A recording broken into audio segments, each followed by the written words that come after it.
Good morning. This is the December 3rd, 2025 civil calendar for State Court of Clayton County. I'm Judge Tammy Long Hayward. I'm going to call the calendar and then we'll go through and see which cases are going to go first. First case is Desmond K. Alexander versus James Daltman and Navistar. Your Honor, Drew Ashby for the plaintiff. Good morning. Good morning. Good morning, Your Honor. Chris Stuckey also for the plaintiff, appearing pro hoc vice.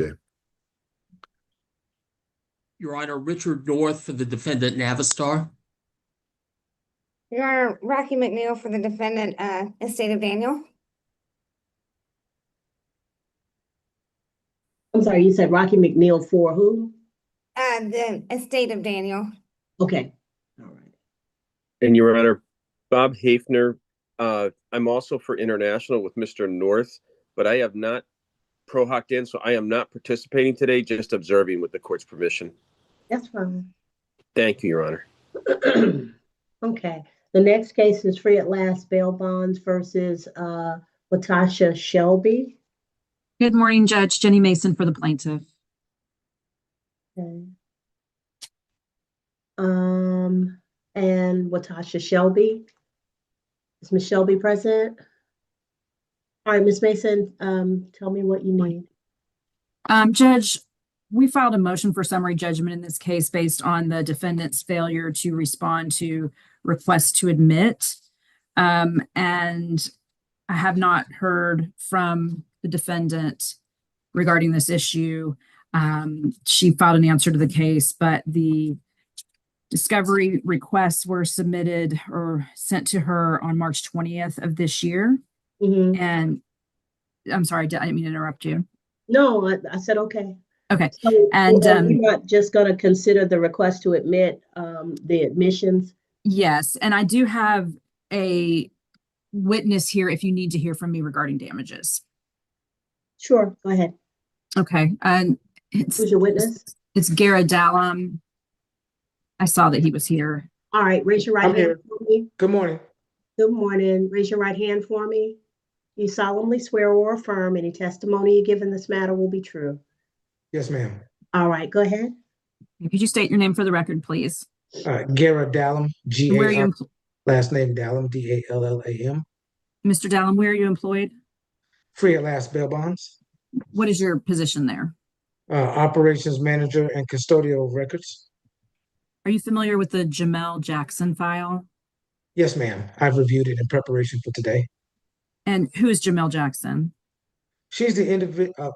I'm sorry, Jamel is the actual defendant who we bonded out of jail from Clayton County on August 9th, 2019. Was there a bond agreement signed for Mr. Jackson's bond? Yes. Who signed that contract as the surety? It's Watasha Shelby, first name W-A-T-A-C-H-A, last name Shelby. What's the responsibility of someone who signs as a surety? As a surety, she is responsible for paying for the bond. She's also responsible for the defendant to appear in court. If the defendant fails to appear, she is responsible for the bond forfeiture and any incurred costs that we get as a result of that, and the full amount of the bond. And Mr. Dallum, can you identify what's been attached as Exhibit A to the motion for summary judgment? What is that? That's the bond agreement that Ms. Shelby signed for Jamal Jackson's bond. Okay, what was the amount of the bond? $1,300. What was the bond fee? $215. And was that bond fee paid in full? Yes. Did Jamel Jackson appear at all scheduled court appearances? No, he failed to appear on November 12th, 2019. Was a judgment of bond forfeiture entered against free at last bail bonds? Yes, the judgment was entered against free at last, and the FIFA was issued on, March 11, 2020. What was the amount of the judgment? Total amount is $1,519, and that's the base $1,300 plus $219 in court costs. Did free at last pay off that FIFA? Yes, the full amount was paid to the Sheriff's Department on July 8th, 2020. And what's the principal amount owed now? $1,519. Okay, thank you, Mr. Dallin. Yes, ma'am. So Judge, we are requesting that a judgment be entered in the amount of $1,519. The contract also provides for prejudgment interest in the amount of 15%.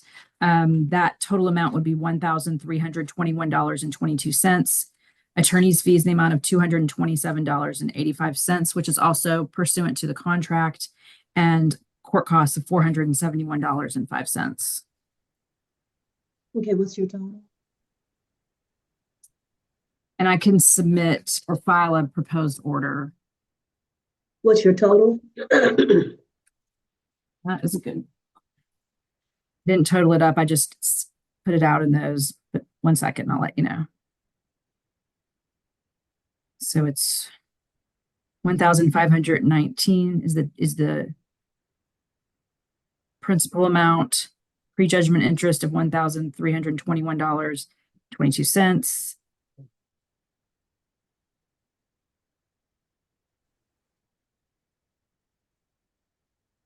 $227.85 for the attorney's fees and $471.05 for the court costs equals $3,539.12. Right. The court will issue the judgment in the amount of $3,539.20. Is that what you said? Yes. And for the amounts as pled for each of the categories. If you'll kind of elucidate those in your order, then we'll go ahead and sign. Well, I believe an Yeah, order should have been been submitted this morning, a proposed fine. order. So please let me know if you have any questions with that, but I appreciate it and may we be excused. Yes. Thank you. Thank you. All right. The next case is Cedric Graham versus John Doe's 1 through 3 ABC Corp. And Sam's West Inc. Oh, I'm sorry. Did I missed let's see. Isaiah Thomas versus Clayton County. But I have that case has been continued. So is there anybody here on Isaiah Thomas versus Clayton County School? All right, so that case has been continued. The next case is Cedric, I'm sorry, Cedric Graham versus 1 through 3 Doe's, ABC Corp. And Sam's West. Yes. Your Honor, Rocky McNeil here on behalf of Sam's West. All right. Yeah, the process. Give me another attorney because my new attorney with the firm, she had dropped my case at the last minute, but she never gave me an explanation why. When I tried to find a new attorney, she gave them information why, but she only just sent me a letter saying she was withdrawing. So I was in the process of trying to obtain another attorney. Okay, so my understanding is, sir, that your attorney has sent you a notice that they wish to withdraw. Yeah. Your Honor, if I can correct the record, I'm sorry, and we have requested that this be taken down. I have Ms. Pope here, ready to take down the hearing. If you want us to proceed, we can. The case is here before Your Honor on defendant Sam's West Inc.'s motion for summary judgment, which was filed August 27th of 2025. Mr. Graham's counsel withdrew, if memory serves, sometime in late 2024. We obtained depositions in 2025 when Mr. Graham was pro se. Since that date, no attorney has filed an entry of appearance. No new attorneys filed an entry of appearance, and therefore there is no pending motion to withdraw or notice to withdraw as counsel. Mr. Graham has been unrepresented since late 2024. So we're here on defendant's motion for summary judgment, which Mr. Graham did not respond to within the time provided by law. Excuse me. I had called the firm. They kept giving me different dates when I was calling. I called the courthouse person. I even went in person. Every time I went, they kept giving me different dates. They said I didn't have to be there. And I was like, only when I found out was via email, because I was just going through my emails one day and I happened to stumble across it. And I went to the courthouse and I did the paperwork at the courthouse, but they kept telling me that I didn't have no court date.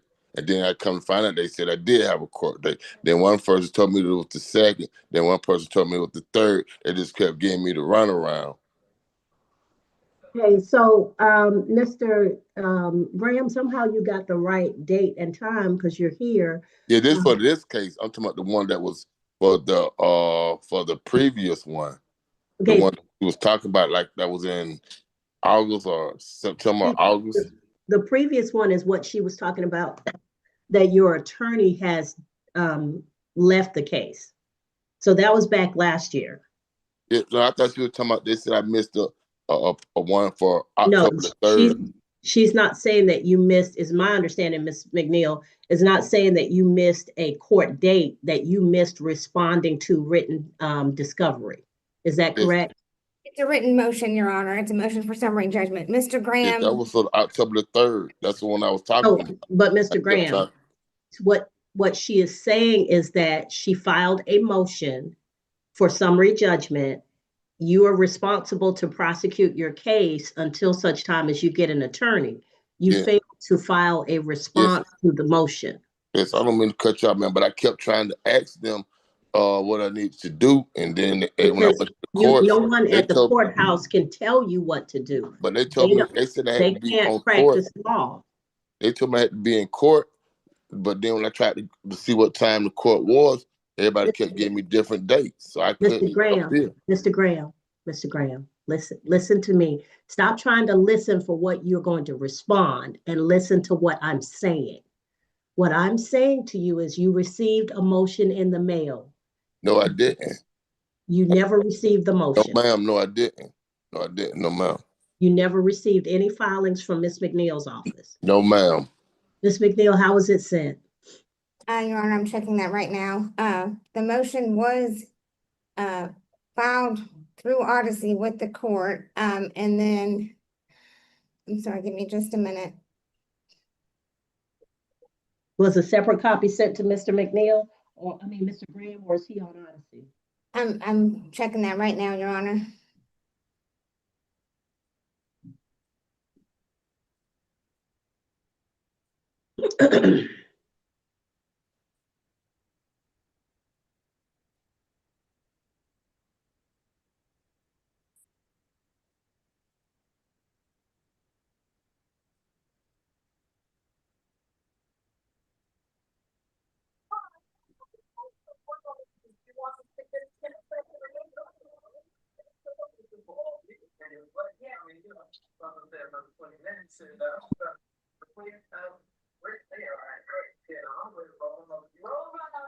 My certificate of service indicates we mailed a copy by USPS on the same date of August 27th of 2025 to Mr. Graham at 2916 Lower Boston Road in Thomasville, Georgia, 31757. Mr. Graham, is that your Only, address? only letter I ever got there for via mail. In the meantime, my mom moved in August, but I had to do an address change. But previous then, I never. Only mail I got from there was the saying that Miss Crochet withdrew. That's the only letter that I received there. Okay, Mr. Graham, if she sent it to the last known address, then that was proper. We was there then. We never received no mail, and the new owner of the house, they gives my mom all the mail, and my mom never Mr. gave. Graham, if she sent it by postal service to that address, that's proper. Now, whether you received it, your address change, all of those things are outside of our control. But if she sent that to the address that she had on file, then that was proper. This year, proof, because I never received any mail. I've responded to everything. Why wouldn't I respond to that? Mr. Graham, I'm not sure, but I you never did say you received it. moved. I never no. We just recently moved, and my mom picks up the mail from the new house owner. Once every chance he has mail, he calls her and gives her tell her to get the mail because he said he didn't want nobody to check his mailbox, and she said she can understand that. So she called. Mr. Graham, that's a lot of extra. I don't need all that. Yes, What I'm saying to you I is never got if it. you are prosecuting your case, you're responsible for it. So you fail to respond to the motion for summary judgment. How can they just say that I just feel respond? They don't have no proofs and they showing it via mail. I got stuff showing all the mail that I got. I never got no mail. Only thing I got was the email. That's what I'm telling you. That's how I found out. That's the only way I knew was I was flipping through my email and I seen something about the case in my email. I never received the letter. Only thing I see was scrolling through my email, and it was like the end of September or something, and I was like, and they said the date was like for October the 2nd or the 3rd. So then I started trying to proceed, saying what I had to be at for the summary thing, because that's the only way I found out was via email. I would just have to be scrolling through my emails looking Okay, Mr. something Graham, else. Mr. Graham, Mr. Graham, here's the problem. As an attorney, if you saw something that said summary judgment, you would have understood that something had been filed, and then you could have gone to the court's clerk to get it. As That's a what I pro did. se, You told me that. listen to me. Please stop talking. Because the problem is that you don't know what you don't know. What I'm telling you is when you see certain words as an attorney, that triggers you to do certain things. But Yes. as a pro se, you wouldn't know what to do next. But it's not improper. You took on the responsibility of prosecuting your case when your attorney left and you did not get new counsel.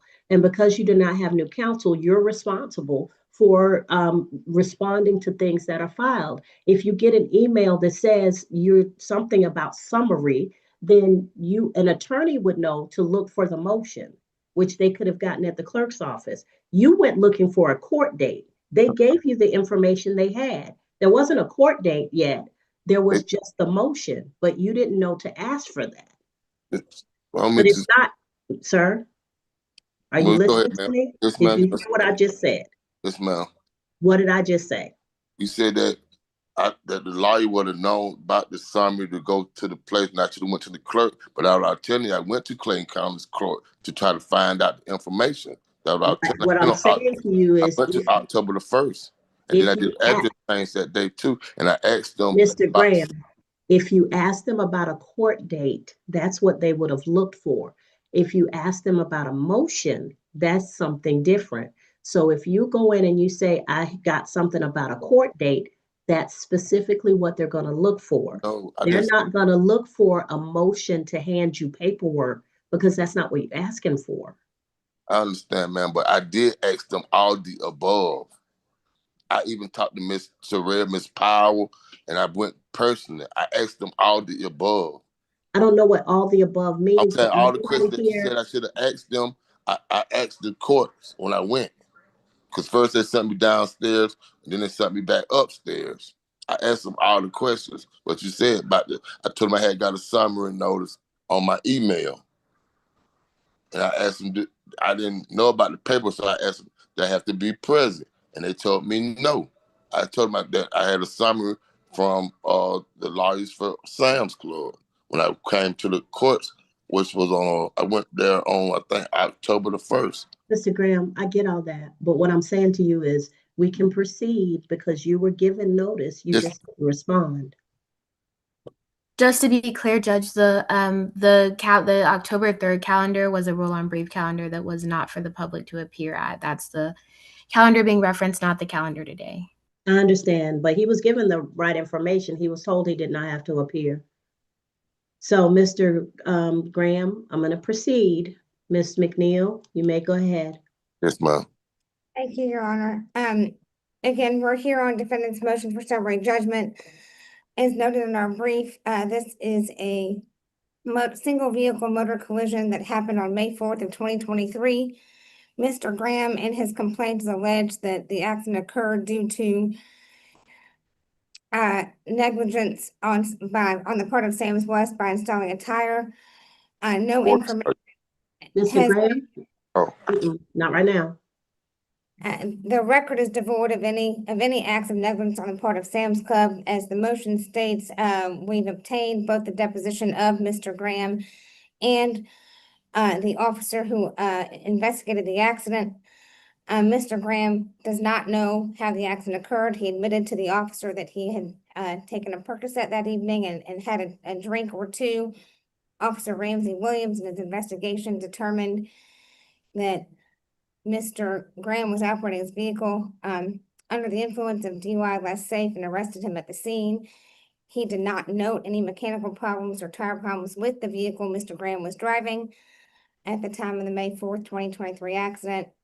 And without any specific allegations of negligence against Sam's, summary judgment is proper. And the plaintiff has not provided a single piece of evidence as to how Sam's was negligent in causing or contributing to the May 4th, 2023 accident. In Georgia, summary judgment is allowed and Sam's not required to disprove plaintiff's case in its entirety.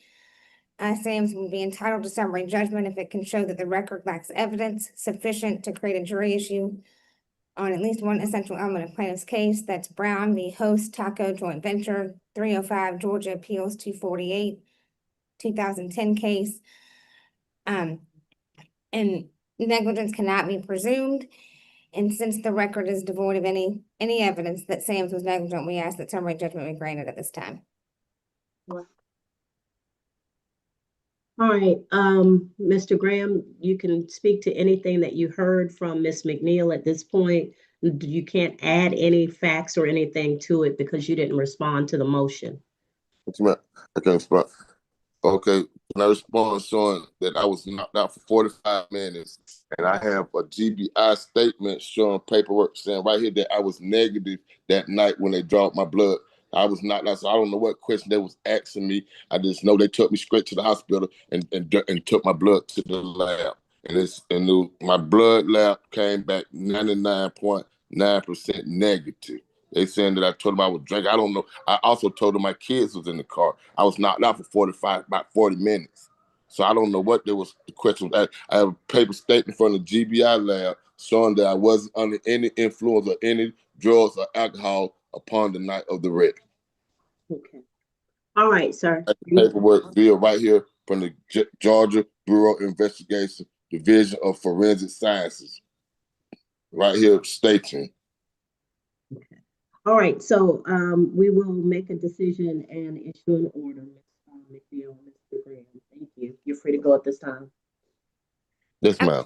Judge Hayward, I did not hear your. I'm sorry. It's sometimes when I turn this way, it doesn't pick up. So we will issue an order, and you're free to go at this time. Can I just say one more, ma'am? Can you do what? Can I say one more thing for the court ends? No, sir. I've heard enough. Thank you. All right, thank you. Mm-hmm. All right, the next case is Marjorie Warren, Trevor Warren versus the Harbor Group. Good morning, Your Honor. Tyler Mitchell on behalf of Harbor Group Management. Good morning, Your Honor. Elena Joseph on behalf of plaintiffs Margie Warren and Trevor Warren. Okay, is this a commercial lease or residential? Residential, I believe. All right, go ahead, sir. Okay, so this is we're here arguing our motion to dismiss plaintiff's complaint. This arises from a alleged sexual assault that occurred in one of the units at this complex that happened on February 18th, 2023. Mm-hmm. On February 18th, 2025, plaintiffs filed their complaint. Yeah, go ahead. I'm sorry. Okay. Plaintiffs filed their complaint on February 18th, 2025, 2 years later. And on March 17th, 2025, plaintiffs attempted to serve the incorrect registered agent for Harbor Group Management.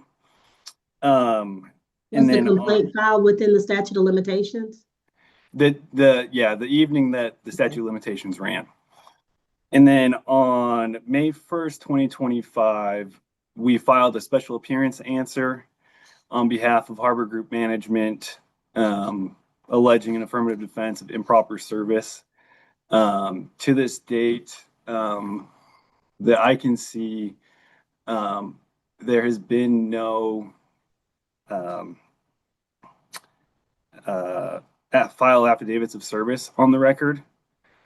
So you didn't say no service, you said no service, no return of service. Correct. And service was attempted on the incorrect registered agent.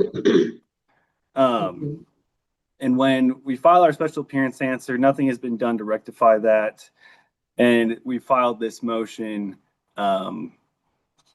in, I believe it was September, seeking this motion to dismiss. Plaintiff's counsel correctly demonstrated and cited to Georgia statute 9-3-99 that tolls the statute of limitations for victims while criminal charges are still pending. Criminal charges here, from what I know, are still pending of sodomy and sexual battery.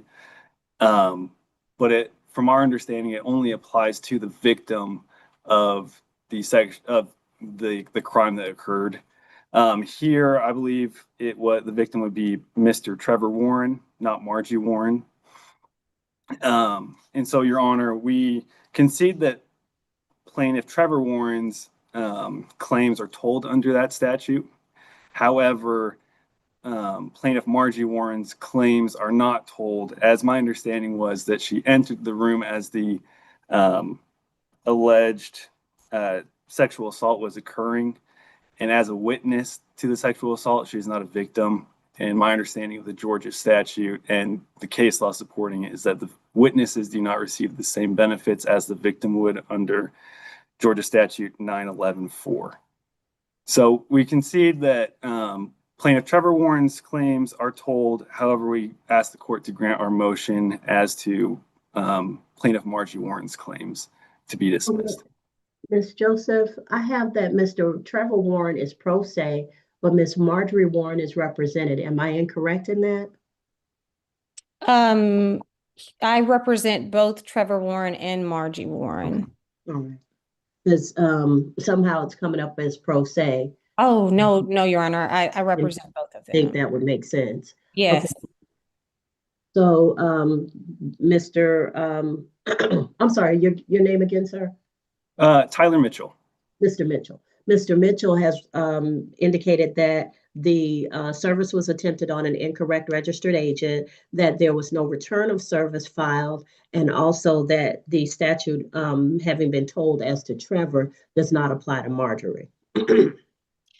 Yes, Your Honor. So to address the incorrect service on the registered agent, I would still argue that the statute of limitations is still told as to Harbor Group because the criminal proceeding is still pending. Those charges are still being prosecuted.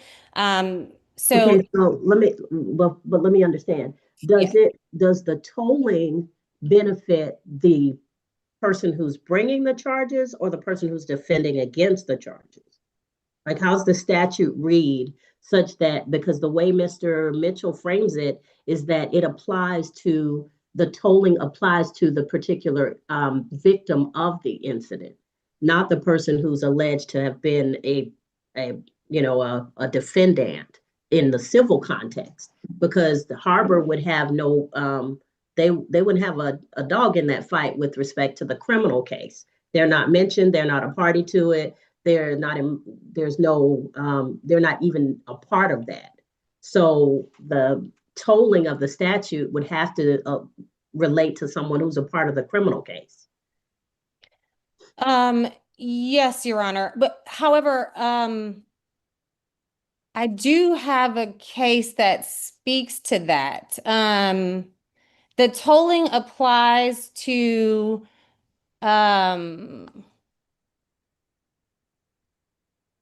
it's Harrison versus McPhee. That's citation is 338 Georgia Appeals. And it states it applies regardless of whether the defendant I think this is correct. I'm sorry. This is sort of the gravamen of what we're here for. Yes, Your Honor.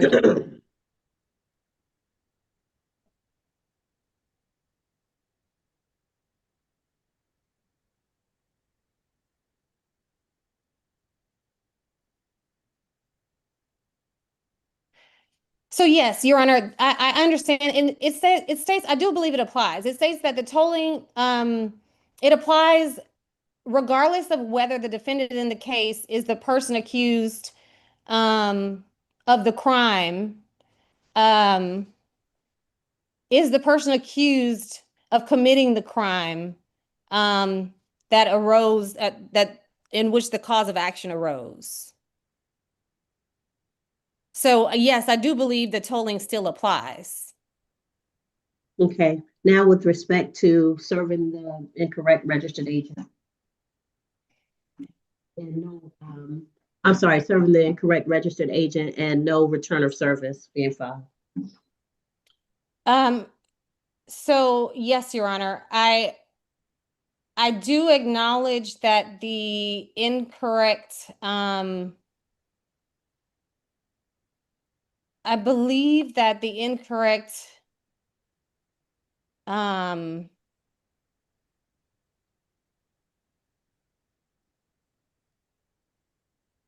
registered agent was filed. Excuse me, return of service was filed. And that has not been corrected yet. I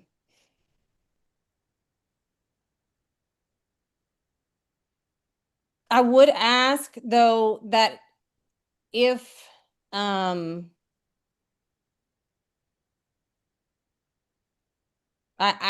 Your Honor, I apologize. I do acknowledge that had not been corrected yet. And that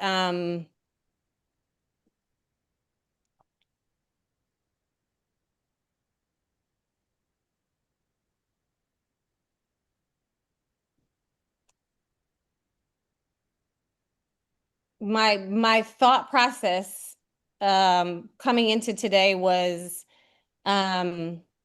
ultimately my thinking was that the statute of limitations had not run yet, as the entire the case is still pending, and that I do believe, and to I guess just deal with all of the issues. That would depend on how the court reads that statute. And if I take it from the standpoint of what Mr. Mitchell argues, then the issue then becomes whether the person the service has been diligently pursued such that it would relate back to the statute of limitations for Ms. Warren as opposed to Mr. Trevor Warren. So this is an issue that should have been contemplated. Yes, Your Honor. And I do believe that it relates back as to Ms. Warren as well, because she is the mother of a mentally incapacitated son. I do think that she should be considered. Okay. So there's all kinds of issues that come into that. Is there a guardianship? Does that guardianship mean that she stands in his place? So there are all kinds of issues that come up for an adult who has agency over someone who is mental incapacity. So those things also need to be contemplated. And if she stands in his place, then maybe the statute of limitations does toll and relate to her. But if she doesn't, then that's an issue of where her case may end before his case ends. And so these are all things that have to be contemplated. These are things I'm going to contemplate when I make a decision on this case. And so these are arguments that I expected to hear today. Yes, Your Honor. I understand. And and she does have guardianship over him, Your Honor. I am making that argument. Her son has been diagnosed with Gaucher's disease, and she does have guardianship over him, and that is why I am arguing that the statute of limitations should apply in her situation as well. Okay, Mr. Mitchell. Yeah, I think first thing I want to make sure I'm clear on is we're saying that the statute of limitations is still told for Mr. Trevor Warren, and we understand the situation that occurred. I'm clear on that, but we're talking about Miss Marjorie Warren at this point. Yeah, and with Miss Marjorie Warren, we don't believe that the statute of limitations tolling applies to her, as she was not the victim, as the statute specifically identifies the tolling I get you. benefit. goes The towards difference is the way you look at the statute and the way Ms. Joseph is looking at the statute. Ms. Joseph seems to think that this Harrison versus McPhee case applies it to the defendant contemplated in the civil context. You're saying that the tolling applies to the actual victim of the criminal defendant. And Mr. Trevor would be the actual victim of the criminal defendant. So I'm not sure all of the claims that Miss Marjorie has asserted for herself, but those for Mr. Warren would be different. All right, is there anything else that either of you need to tell me? I believe that's everything from our side, Your Honor. All right, thank you. Ms. Joseph? Oh, Your Honor. All right, we'll make a decision. We'll get an order out. Thank you. Thank you. May we be excused? You may. Thank you. I didn't forget about number one. I just figured y'all would be longer than some of these other cases, and I wanted to knock them out real quick. You aren't wrong, Your Honor. See, I've been doing this a little while. So the next case is, let's see. What do we have on here? The next case is Fussell, Kimberly Fussell, and the Fussells versus A Beautiful Mind Psychology and Charmaine Wilson, MD. So my understanding is this is a vanishing venue case. Thank you, Your Honor. Yes, this is Amy Hoffman on behalf of Wilson and Associates Psychiatry LLC, and I see Jane Lamberti here on behalf of the plaintiffs, and I think Mr. Austin is here on behalf of Dr. Wilson. Okay. Yes, thanks. Good morning, Your Honor. Jane Lamberti for the Fussells. All right, thank you. Thank you, Your Honor. And Your Honor, this is my motion, but you probably have not seen it because it didn't have a chance to come across your desk yet this morning. But this morning, Ms. Lamberti filed a motion to dismiss this case. So while I would love to have the case transferred out of Clayton because I think that's proper in this situation, I think that a dismissal is probably better for all. And I would take it that this is a dismissal without prejudice. Yes, Your Honor, that is correct. All right, so go ahead and file that, and let me know if it comes up again. I'll be ready for it. Thank you, Your Honor. We appreciate it. It's a pleasure to be before you for the first time. All right, well, thank you. This case is ringing some bells for me because I had a similar one some years ago with almost the same set of facts, except the gentleman was hit by a car, I believe. We don't believe that venue vanishes because for the corporation. So because it's where they resided, but I guess that's moot now. So yeah, it is. But if it comes back, like I said, I will be ready. Thank you. Thank you, Your Honor. Appreciate it. Thank you. Take Have a great care. day. Thank you. The last case on the calendar is Thelma Armstrong versus BAF Assets and Main Street Renewal. Excuse me, Your Honor. Can we be excused? Yes, ma'am. I'm sorry. Okay, I thought thank I you. said that. No worries. Thank you. Bye-bye. Bye. All right. So You're- Mr. Allen and Mr. Kershaw. Yes, Good morning, Your Jeff, Honor. Jeff Good Kershaw morning. for the defendants, Your Honor. Cody Allen for Miss Armstrong. All right. So go ahead. This is the premises liability. All right, I'm ready. Right, yes, Your Honor. Yeah, we did file a motion to dismiss, obviously on behalf of defendants BAF Assets and Main Street Renewal. And Your Honor, this is a straightforward statute of limitations case involving a single family home rental. So the alleged incident occurred on July 27th, 2023. The lawsuit was filed on June 30th, 2025. So that's almost 2 years later. But the lease, which is attached to our motion, contains a clear and ambiguous 1-year limitation period for tort claims that is enforceable. So we're requesting that the case be dismissed with prejudice because the claim is extinguished by contract. The key authority, Your Honor, there are multiple from the Court of Appeals and also the Supreme Court. But the primary case I think we rely on is from the Supreme Court. It's Olmstead versus BPG Inspection LLC. That's 319 Georgia 512. And that case is from 2024. There, the Georgia Supreme Court affirmed that parties can contract for a limitation period shorter than the statutory period that might otherwise apply, even for tort claims. Yeah. And these provisions are not void as against public policy. There is a case out of the Court of Appeals, a prior case that Olmstead distinguished. That's Langley versus MP Spring Lake. There, the Court of Appeals held that a contractual provision barring quote unquote any legal action was too broad to enforce. But Olmstead and other cases have distinguished that and said if you have more specific language, then you're fine. And that's what we're dealing with here. The lease specifically bars claims for property damage or personal injury sounding in breach of contract or tort.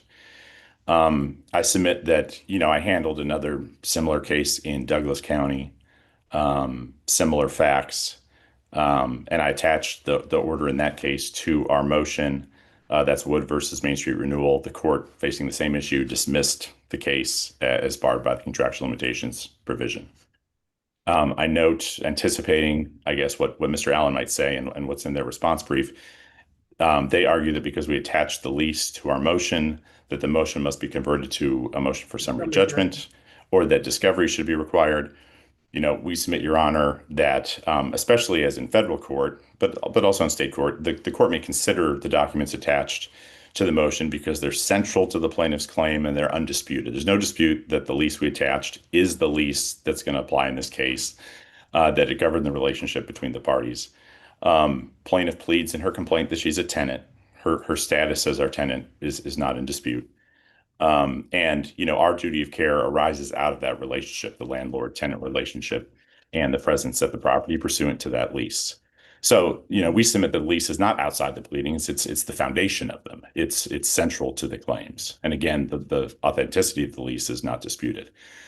And if plaintiff's argument holds that you can't consider the lease, then we're just kind of all spinning our wheels, wasting the court's time, attorney's fees, our client's time, because nothing is going to change the terms of the lease or the undisputed facts are at issue as alleged in the complaint, including with regard to the timing of the claim and the timing of the filing of the lawsuit. So if the plaintiff can... So, Mr. Kershaw, are Yes. the same timing issues alleged in the complaint that are in the contract? So in the complaint, does it say the date of the incident? Does it say the date that the contract says that, the date of the incident? Does it say the date that the claim was filed? Those things are in the complaint. Right, exactly. The And then complaint alleges the date of the incident, and so there's no dispute about that. And then in And your answer, in your special appearance or answer, you allege the contract and the dates that limit the statute of limitations. Well, we haven't filed an answer yet, Your Honor. We filed the motion because under the post-tort reform version of You didn't 9/11/12, specially appear. we Okay. can file a motion without answering. So we have not filed an answer. But your motion does. Yes. Yeah. Yeah. Okay. So I wouldn't and- have to consider the lease at all. I could take those two documents, the complaint and the motion. Your Honor, and I just submit you can submit the lease again, consider the lease because it is undisputed. And nothing's going to change. The plaintiff made the argument that we need to do some discovery, but discovery isn't going to change the date of the incident, the date the lawsuit was filed, or the terms of the lease. So it's really just an exercise in futility. There's no question that this was the rental of a single family home.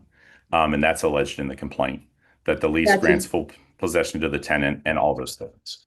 So let me hear from Mr. Allen. All right. Thank you, Your Honor. Mr. Allen? Thank you, Your Honor. Respectfully, we do disagree with with defendant's position concerning, spinning wheels and all of that. What we have is a case that's filed within 2 years of the date of the incident.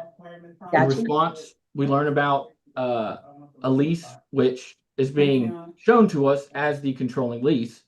We don't know if there are any addendums, any changes. We don't know any of that because we haven't done discovery.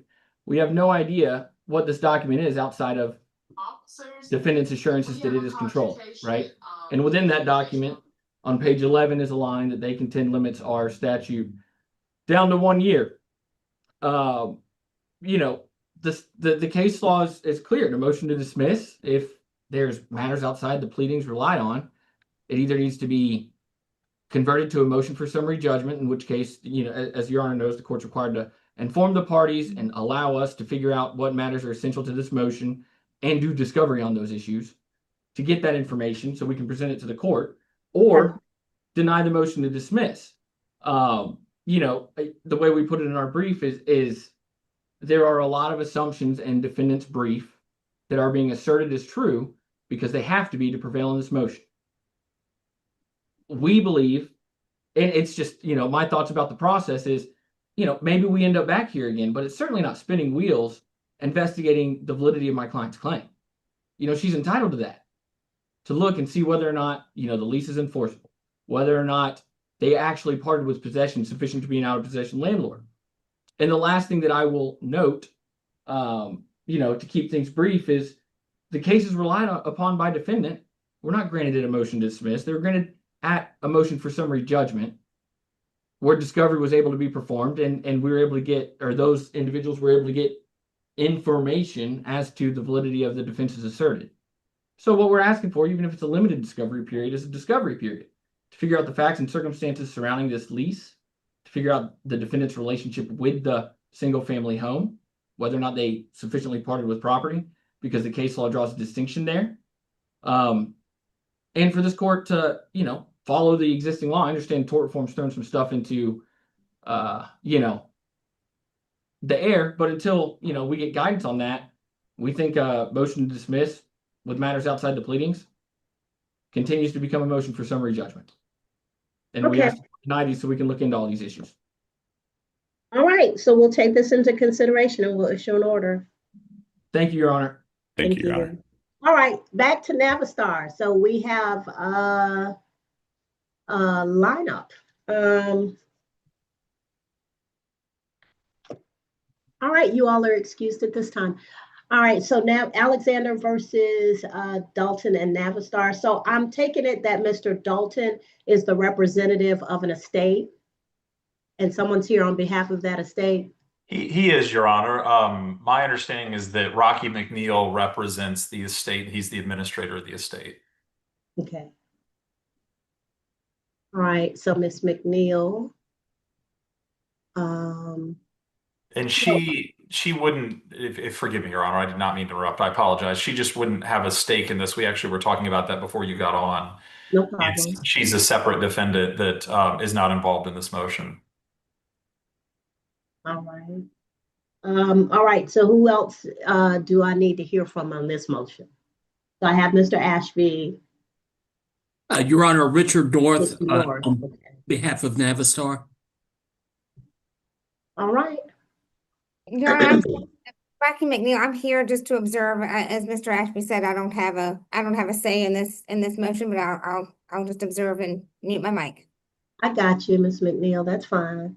Thank you. Your Honor, for the record, I introduced myself earlier. I'm Chris Stuckey, hearing Pro Hoc, but Mr. Ashby will be doing the argument. I will be monitoring and supporting. All right, no problem. I got you. All right, so this is a products liability case, is my understanding. That's correct, right?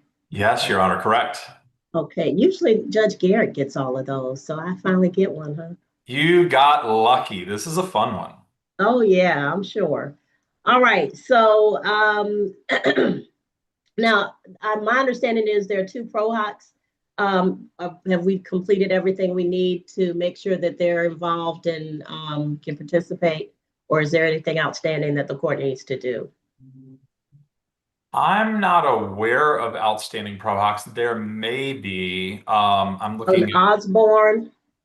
Austin Osborne and Chris Stuckey. If those are pending and no order has been granted, we would ask that an order be issued on those. We submitted a proposed order with the filing, but honestly, we'd be happy to submit a Word version to Your Honor if you'd like. Yeah, that's no problem. We'll go ahead and get those signed. Okay, wonderful. All right. So this is a motion to compel. Tell me what's going on. Sure, Your Honor. Well, I prepared a PowerPoint, and I can share that with you if you'd like. It's somewhat detailed. We can fly through it, but there is kind of there's multiple layers to what we're here to discuss. And I am loath to waste 1 second of Your Honor's time. So if you need me to speed up or move on, I invite you to let me know, please. Okay? I'm not shy. I know you aren't. Okay, great.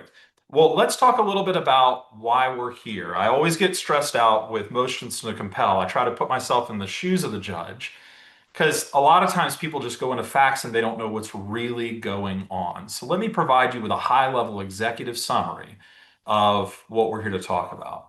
Navistar makes the international brand of heavy trucks. Heavy trucks, we call them heavy trucks, we call them Class 8 tractors. Some people call them tractor trailers, but that means there's a trailer attached, right? We're actually just talking about the tractor, the cab component, okay, Your Honor? Navistar makes the international brand of those, and they keep internal files that contain critical evidence about other similar crashes. That's important because we have a product defect case, Your Honor.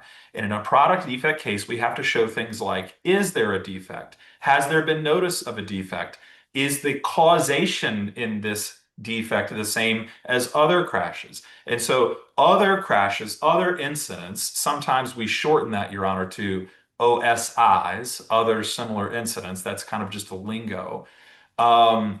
When we talk about OSIs, it's a really critical component for both the plaintiff and the defendant in every case because they're the critical kind of rubber meets the road evidence that you need for a variety of claims in these cases. And we have learned in this case and one other that Navistar keeps those internal files. Many of those crashes that we know about in those internal files exhibit a defect that appears to be identical, not similar, but identical to the defect at issue here. Now, importantly, Navistar creates these internal files for every notice of a crash that it receives. It is not related to lawsuits. Some incidentally have lawsuits, but we know that they create them for every notice of a crash. And here's one of the key components, Your Honor. Virtually all of this evidence exists nowhere else in the world. And so we have asked for these, and Navistar refuses. That's why we're here before you. So in order to kind of go through everything, and I'll do it as quickly as possible, I have 4 chapters, but they'll be brief. What is this case about? What are we required to prove? And that's really talking a little bit more about the law, Your Honor, because candidly, product liability cases are a bit of a unicorn. I would suspect if you got on what I understand to be your very active listserv with other judges, and sounds amazing and very helpful, you would find just very, very few of them have dealt with these kinds of cases. Mr. North and I have appeared in several of these courts, and we're often the first product liability case that judges ever handled. So we'll talk very, very high level, very general about the law. And then I want to tell you what we already have, because we're not starting from scratch. We have some stuff that we already need, and I'm going to transition from that to what we need and why. And of course, you have a high level overview of that already as well. So let's start with our roadmap. Chapter 1, what is this case about? This may look like a bigger road, but this is actually a small rural highway in middle South Georgia. And we have a gentleman who is Desmond Alexander, the plaintiff, who is driving what you see here as V2, the tractor trailer. Okay. And he's driving it. It's late or early, depending on how you look at it, 12:46 in the morning. And he's just driving his normal route in the way that he's supposed to drive it. And another gentleman in a small vehicle, a Nissan Juke, comes around this corner, crosses over the center lane, and has what we call kind of a frontal offset collision. Your Honor, you can see this isn't a full head-on collision. It's a frontal offset because it's a little to the side. That impact kills the driver of the small Nissan Juke. But what happens to the massive and seemingly sturdy tractor trailer is honestly nothing short of shocking. That is shocking to anyone who doesn't do this litigation. Because immediately, and this is not a picture of the tractor, it's meant to demonstrate what's happening. Immediately, this thing erupts into a massive, massive fireball. We actually have a Ring camera from a house that was on the street. I'll play that for you now. This is literally right when it happens, Your Honor. We know that the Ring camera is triggered by movement. You may have it on your home. We have it on our home. So immediately as that fireball erupts, and you can see this isn't a tiny fire. This isn't like a firecracker going off and it landed in some pine straw. This is immediate, massive. You can see these trees. The flames go as high or higher than the trees. This is an immediate explosion of the tractor trailer. Now, You might be asking yourself, how in the world could this happen? We asked ourselves the same thing when we took these cases. There's really a couple of components, and I'll teach you the formula, Your Honor. It's unguarded fuel tanks that are located outside the protection of the frame rails. Any vehicle you own that doesn't have a fuel tank inside of the frame rails, you should, I would say, sell it, but it would be a danger. So just get rid of it. They really don't exist in the world anymore. We'll talk about that why in a minute. But these vehicles that have these massive fuel tanks outside the frame rails do exist. They're all over our roads. And they're the main reason why when you hear about vehicle fires on the side of the road, that they're almost always tractor trailers. And there's one more little component of this, Your Honor, that I'll point out, which is that the compounding problem for all this is if you imagine a front-end collision, and you can see this front bumper right here. If you imagine a front-end collision, there's really nothing protecting this axle and these wheels from getting an impact and coming back here and smashing these tanks. You'll see that in much greater detail in just a second, but I just want to note that for you that this is a major part of the problem. Also, remember, Your Honor, tractor trailers sit quite high, so it's not hard to get underneath them, see? And that's what we call underrun. In other words, things can get underneath and touch the machinery, the mechanical, the parts underneath, and then cause all sorts of chaos. So I'm going to show you an animation we did in another case we have been going at right now, along with Mr. Stuckey and Mr. North, also Navistar. Okay, this happened at night, so it's a little dark, but you can see the parts here, the front bumper, the steering axle. This is all going to This is all going to become very relevant here in a second. Let me ask you this. Sure. Who are you representing? The plaintiff. Who's the plaintiff? Desmond Alexander, the driver of the truck, the driver of the tractor trailer. Okay, because you told me about the Nissan driver who passed away. So Mr. Alexander suffered what? Catastrophic injuries? He did, and I'm going to show you that in just a second, but he is catastrophically, horrifically burned. Yes. He's honestly lucky to make it. So you can see, Your Honor, that the fire is the real issue in a lot of these. You have the front bumper, the steering axle, the fuel tank, and the straps. Again, this is another crash. It's not our crash, but the failure mode, the defect is identical. And so we wanted to show it to you. So what happens is, here's the underrun problem, okay? It's underrun / the fact that this bumper is really not structural at all.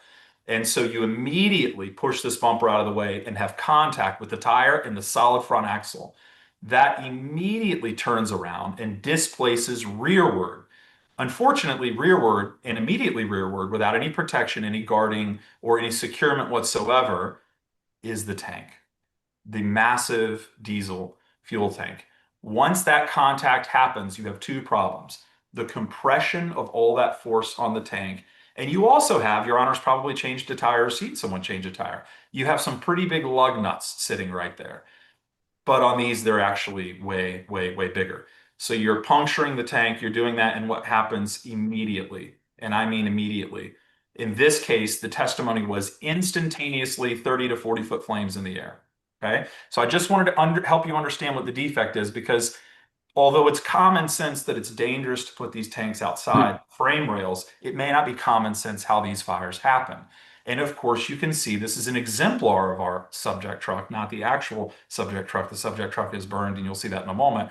I just want to show to Your Honor, if you can see my mouse cursor there, we have everything we're talking about in this case. Unguarded fuel tanks. The step rails are right above the fuel tank? You're literally stepping on the fuel tank, Your Honor. Those steps are attached to the straps holding the hundreds of gallons of diesel fuel to the side of this tractor. Okay? The only thing separating your foot from fuel is that thin metal wall. This is what happened to Mr. Alexander's truck. To be fair, it wasn't his truck. He was driving it, but that's, I'm just using that to help you understand what we're doing. So Mr. Alexander's truck, and you can see the timestamp on this. This is very, very, very shortly after the accident. I want you to note that the fire department is having to put out the fire inside the cab. Okay, fire didn't start inside the cab. That's where Mr. Alexander was. And I want you to note that the fireman here is having to spray the metal itself. I don't need to tell Your Honor that metal isn't flammable. You can also see that there's steam coming from all off, including the metal surfaces on this. I don't need to tell Your Honor that that metal didn't catch fire, but what Your Honor does need to know is the reason that the surface of the metal caught fire is because it was instantaneously covered in diesel fuel. The only way for diesel fuel to leave those tanks is for it to leave the tanks. Leave the tanks and get everywhere, inside the cab, on the humans around there, on all the parts, which instantaneously erupt in flames. This is Mr. Alexander. Horrific, tragic, still working through his injuries, and will be disfigured for the rest of his life. It affects almost every single surface of his body. And the small surfaces that weren't burned were used as skin graft homicides. So this is number 2. What are we required to prove? Perhaps the boring part, but I'm going to fly through this, Your Honor. We have negligence claims, warning and design. I'll explain that in a second. Punitive damages claims, and then the substantial similarity test.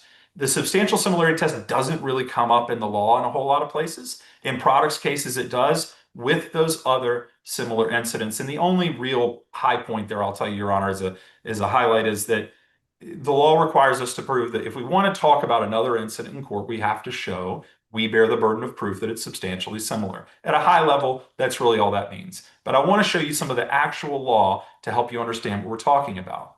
Now, the nerdiest thing I'm going to say all day is how the product liability works in relation to the statute of repose. Your Honor knows what a statute of repose is. It's almost like an impenetrable wall under the law, but it's not like that under product liability. And that's not in dispute, by the way. I don't think Mr. North would disagree with that. I'm not trying to persuade you on that. What I'm trying to tell you is that it's not like that in product liability. And so it requires us to explain just a little. And here's the way I'll do it. In products cases, you have strict liability claims and you have negligence claims, and that's it. And they're the same claims. Negligent, you have, excuse me, design, manufacture, warning. Was it design bad, manufactured bad, or was the warning bad? And it's the same in negligence. Strict liability, design, manufacture, warn. Negligence, design, manufacture, warn. When the 10 years expires on the statute of repose, you lose everything but the negligent failure to warn. Okay, negligent failure to warn remains forever. There's no limitation on it under Georgia law. That's clear. No one disputes that. And the statute itself says this: if the plaintiff can prove by a preponderance of the evidence a reckless disregard for life or property, then the negligent design claim can be resurrected and brought before the jury. That is, if it's actually a design claim. Let's say it was a negligent manufacture claim. That gets resurrected if you show reckless disregard for life or property. Now, that actually might be triggering some bells in the mind of Your Honor, because it's really, really close to this punitive damages standard. And in fact, our Supreme Court has said it's functionally the same standard.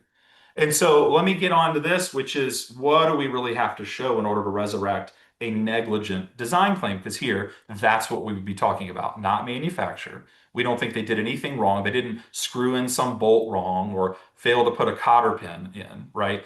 This is a negligent design claim. And so what do we need to do? We need to show that they failed to do an act.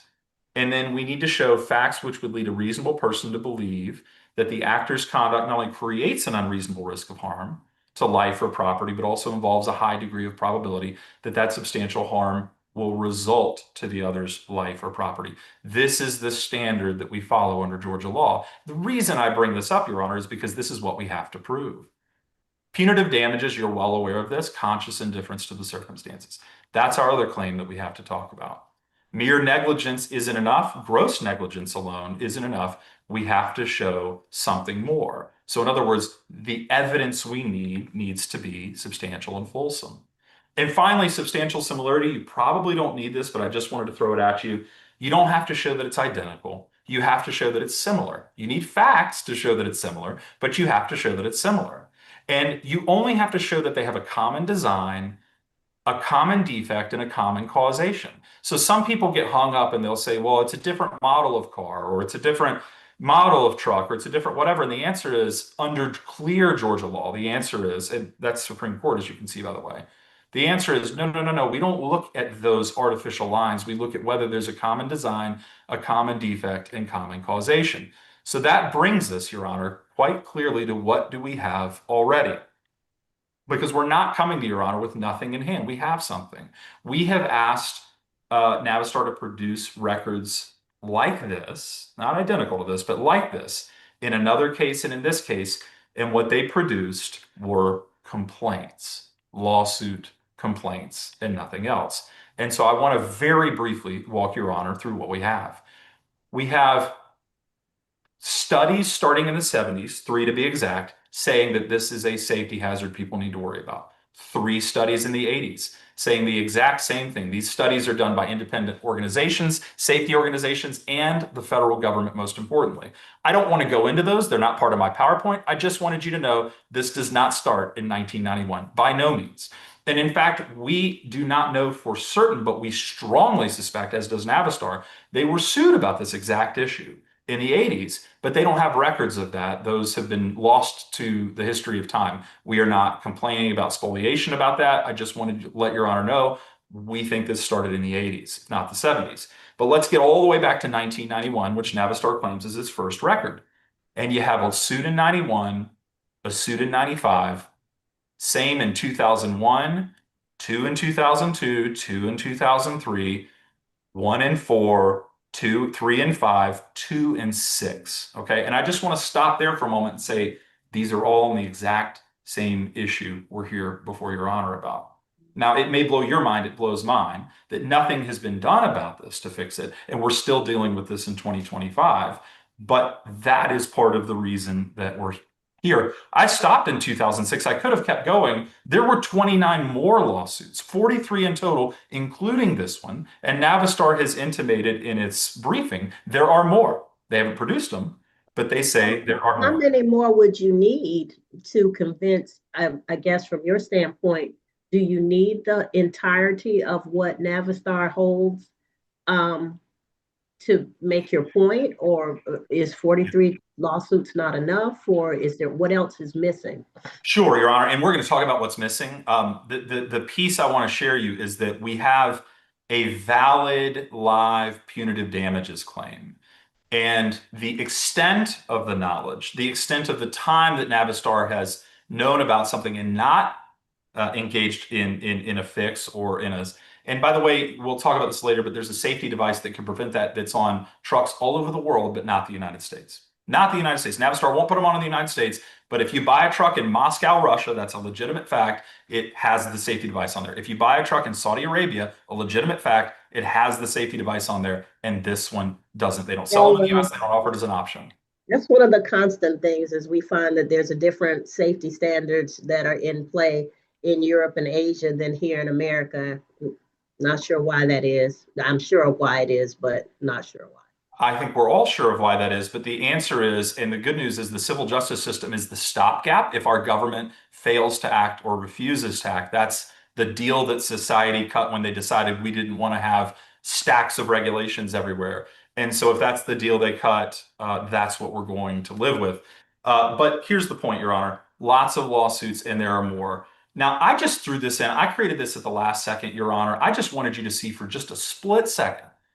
These are all of the trucks that are mentioned in those lawsuits. They're not the actual trucks. Yeah, they're different trucks, but the same designs that you say the design flaw is the same. And as I click, Your Honor, what do we notice?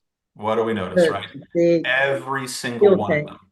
Identical, outside the frame rails, unguarded fuel tank, exposed, no protection between the bumper and the fuel tank. Okay, so these are all identical failure modes, identical causation. So this is just a wrap up. Every single one of these, they're a Navistar, they have unguarded fuel tanks, they're outside the frame rails, they were in a vehicle accident that led to the unguarded and unprotected fuel tanks being breached. That's how diesel leaves. The only place diesel exists on this truck otherwise is inside those tanks.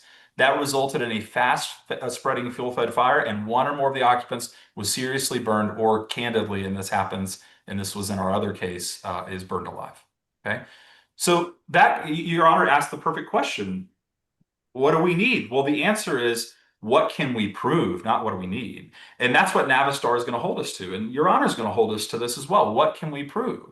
And the answer is, with lawsuits and complaints, which is all we have right now. We literally have 42 complaints, some of which are ours. Okay. 42 complaints. What do we do with that? What is Navistar going to argue with that? What do we lack?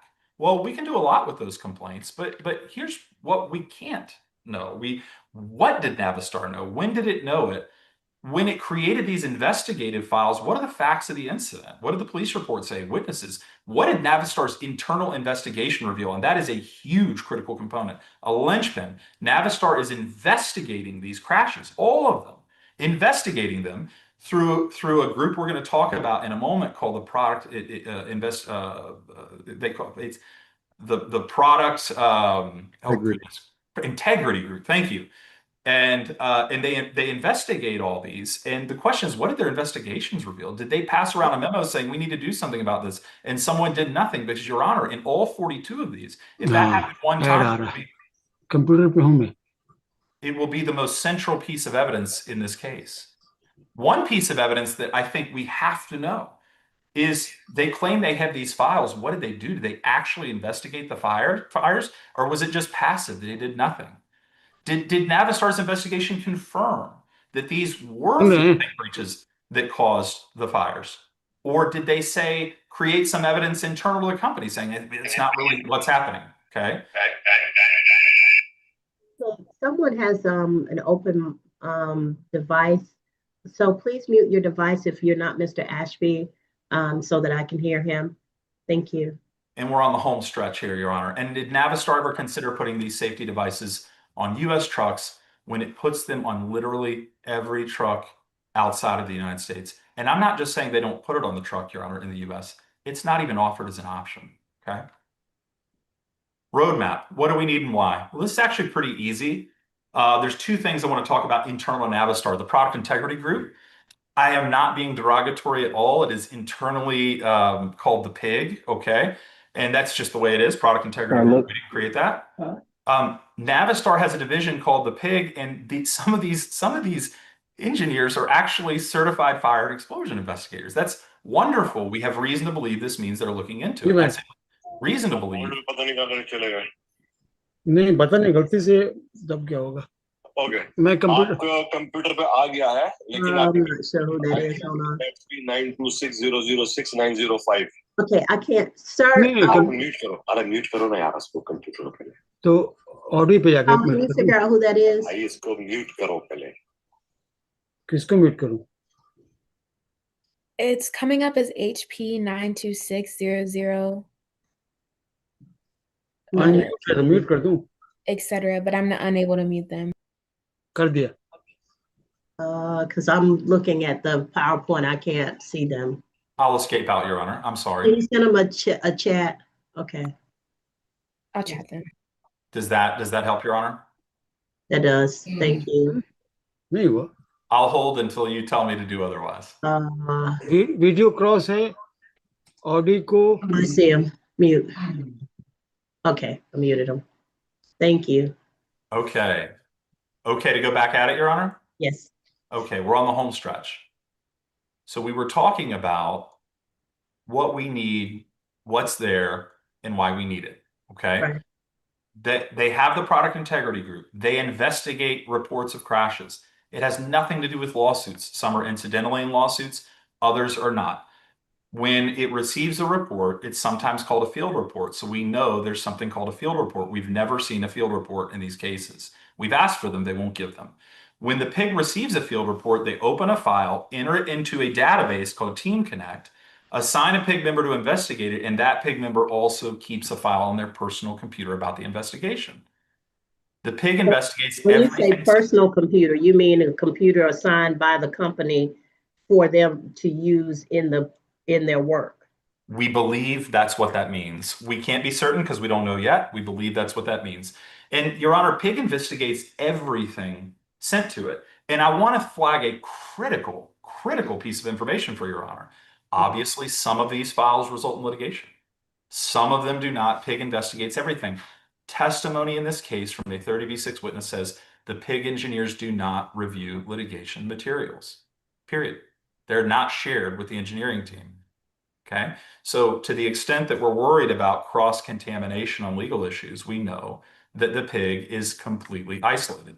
And then there's the law department, Your Honor, and I want to flag this for a separate reason. They store a ton of information in separate databases. There's a few, eCounsel, LawPack, iManage. They've used them at different times, okay? Would be privileged, one would think.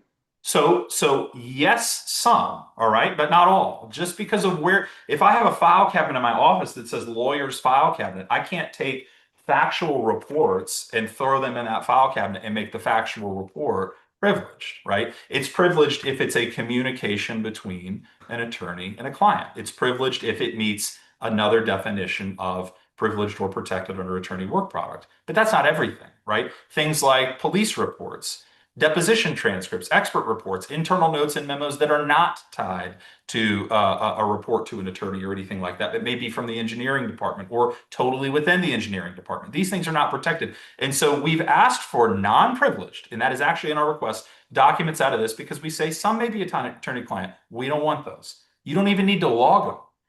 Some you may claim are attorney work product based on what we know about these files. That's an unlikely status that it meets. And so we just say you need to log it. And then many documents, like we just talked about, totally unprotected. And one thing, again, to remind Your Honor of, virtually all of these documents exist only in Navistar's files. We cannot get them anywhere else. So to the extent that there even might be work product protection attached to something, there is an exception to that if there is a need and an unavailability. And so that is what we don't have a log. We don't have anything. All we have is pages and pages of objections. So to tell Your Honor exactly what we asked for, a query of the Team Connect database to of all instances collision and fire in trucks with fuel tanks mounted outside the frame rail. Just to give Your Honor a quick visual cue to what we did, I did underline it, but you can see here, look, 1, 2, 3, 4. We created a formula for them to use in their search. 1, 2, 3, 4. Same down here. Field reports. I don't want all your field reports. I just want the ones that involve collision, fire, and truck with fuel tanks mounted outside the frame rail. So we've been very targeted, very narrow, and very specific in our discovery. After that, we just said, give us all the non-privileged documents and communications located in your databases related to these 42 lawsuits. Some there may be none, there candidly may be none. Some there may be more. We don't want your privileged stuff. We just want your non-privileged stuff. And the same with files located in the case files of the product integrity group and the law department related to these. You got a privileged file, we don't want it. You got work product, log it. If it's not privileged or work product, produce it, because it's the exact kind of evidence we need for the negligent design to show when they knew, what they did, what they thought about these things. And that's the critical piece of the investigation that we need. But what do we get in return? Pages and pages and pages of objections. Nothing produced, even though Navistar says it has and is willing to produce other documents. They've produced nothing, and we have no ability to get any of what we want, okay? So I want to cue you in on one thing, Your Honor, and this is almost at the very, very end. We say, what's going to happen? Here's what's going to happen. I'm pulling out my crystal ball and I'm gazing into the future. If we don't get these documents, Navistar is going to say it's entitled to summary judgment because we can't prove part of our claims. They're going to say our experts lack a sufficient basis and you should strike them under Daubert because we don't have these documents. And the other incidents should be excluded in limine because we can't prove substantial similarity because all we have is complaints. I'm going to forecast it right now. They're going to say, Your Honor, the complaints are hearsay. You can't prove that anything in them is true. And you can't prove substantial similarity. Now, I think they're wrong on all of that, and I can explain all of that. But getting the facts that Navistar has is the only thing that we can do to correct the imbalance of evidence, the imbalance of information that exists right now. Because Navistar has every bullet in its arsenal, and it can fire at us on all of these issues, and we may be able to beat them anyway. But we shouldn't have to face that when we know Navistar has it, we know they're not privileged, and we know it should be produced. Everything that we complain about, everything that we need for these claims is cured by ordering Navistar to produce this evidence. So I bring you back, Your Honor, to where we started, which is this should have never happened. We can explain to Your Honor and the jury why this should have never happened, and the jury has to know, must know, what Navistar knew, when it knew it, what was recommended, how they did it, and that is contained in the exact precise documents that we gave narrow requests for. And with that, Your Honor, with the exception of perhaps some minor rebuttal, I am done. I welcome all questions if you have any. None right now. I'm 4x4. So, Mr. North. Thank you, Your Honor. May it please the court. As I indicated, my name is Richard North, and I'm a partner with the firm Nelson Mullins here in Atlanta. And I'm joined on the Zoom today also by my colleague Megan Burton from our office. We're here, of course, to address the motion to compel. But what I'd like to tell the court from the outset, and this is what I think Mr. Ashby does not mention, is this is really an attempt by the plaintiff to circumvent two previous rulings by other courts. And I'm going to explain why. Now, Mr. Ashby spent a fair amount of time talking about his theory of defect and the theory of the case. I submit that's really not obviously relevant to what we're here for today, the motion to compel. And therefore, I'm not going to argue the merits of the case today. But what it is important to know that what Mr. Ashby didn't tell you is that this design on the Navistar truck fuel system is the same design used by every manufacturer of heavy trucks in this country. And it's the same design every manufacturer has been using for almost 50 years. It's the same design that the US government has studied and never issued a regulation to prohibit that.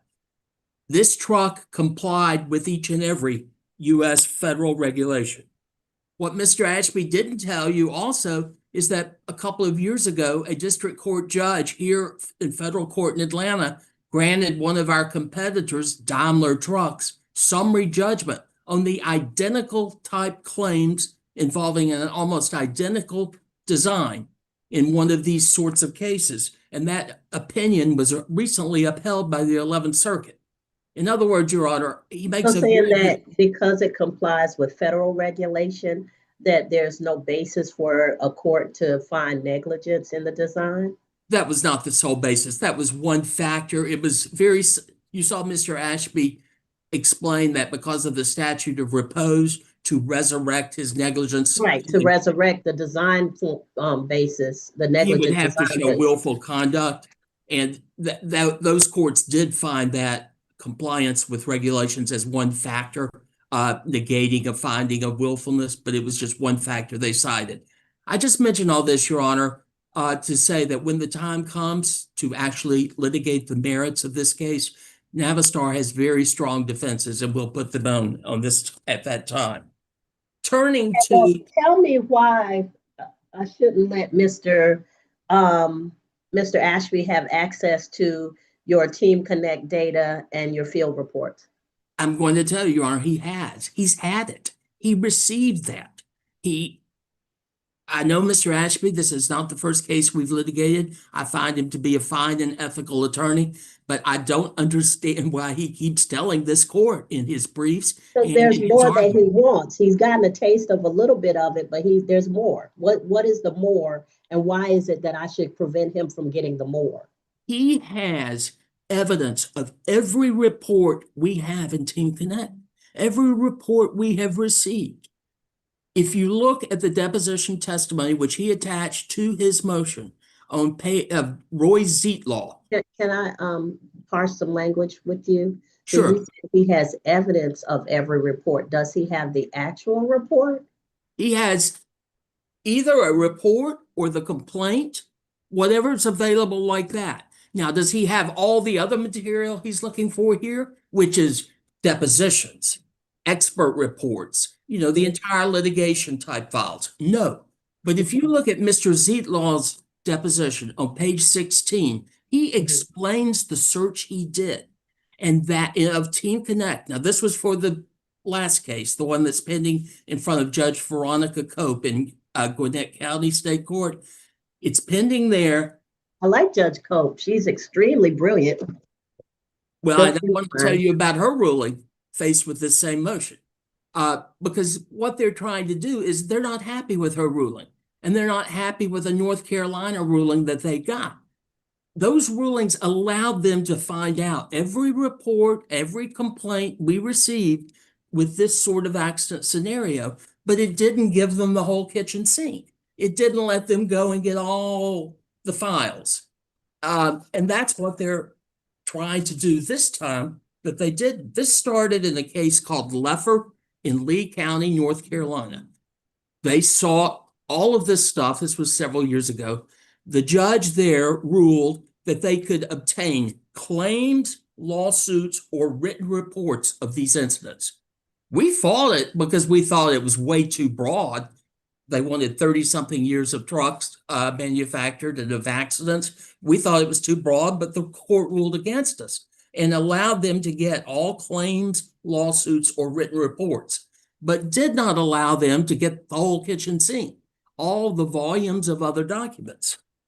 So what do? Several years later, they file another lawsuit against Navistar in the Smith case, pending in Gwinnett County. Same attorneys. There, they tried to relitigate the order from the North Carolina case. They attempted to get the entire kitchen sink again. Over our objection, we objected again to the breadth. I mean, they're going back no matter what the model of truck. Is there a time limitation on it? So usually when we're talking about motions to compel, that there is some limitation as to time with respect to how far back we go with these requests. And we argued that, Your Honor. Unfortunately, Judge Cope, and I have her order here somewhere, did not. I think she said 89 to the present. Yeah, that's right, 1989. So yes, there was a time limitation, but it didn't give us much relief as far as narrowing what we had to do. But they asked for the things they didn't get in Loeffler, the entire legal department files, everything in Team Connect beyond the claim, report, or lawsuit. And Your Honor, if I could try to share my case, well, in a minute. Judge Cope said, just like the judge in Loeffler, no, you get the claims, reports, or lawsuits. Did not allow them to get the whole kitchen sink. She had the same limitation. And Your Honor, we complied with that order. If you look at Mr. Zeitlaw's deposition on page 16, he explains how he used the exact same parameters. He sat down, that Judge Cope specified. He sat down at a computer with an assistant of his, and they together searched it. Mr. Stuckey here was deposing Mr. Zeitlaw and heard him say that. And Your Honor, why I'm not sure why Mr. Ashby keeps saying they only received lawsuits is if you look at Exhibit 1 to his motion, where he lists the 42 lawsuits, 5 of them on their face are not lawsuits. They're reports or letters or something that was not in litigation. In some instances, it's a lawyer threatening to file a lawsuit, but it's not an actual lawsuit. Consistent with what Mr. Zeitlaw testified, he was looking for any incident in Team Connect, and he didn't limit it to lawsuits. And that list of 42 on its face has 5 that are not. Now, what the plaintiffs don't mention to you too, and Your Honor, I think this is critical. Even though we have opposed this broad motion to compel and we still believe it's too broad, we have basically said, well, you got this information from the Smith case in Gwinnett County, and we will comply and update that. And if I could show you, share my screen and show you one thing. You may. And I'm not as adept at this as Mr. Ashley, so we'll see how this goes. It's okay.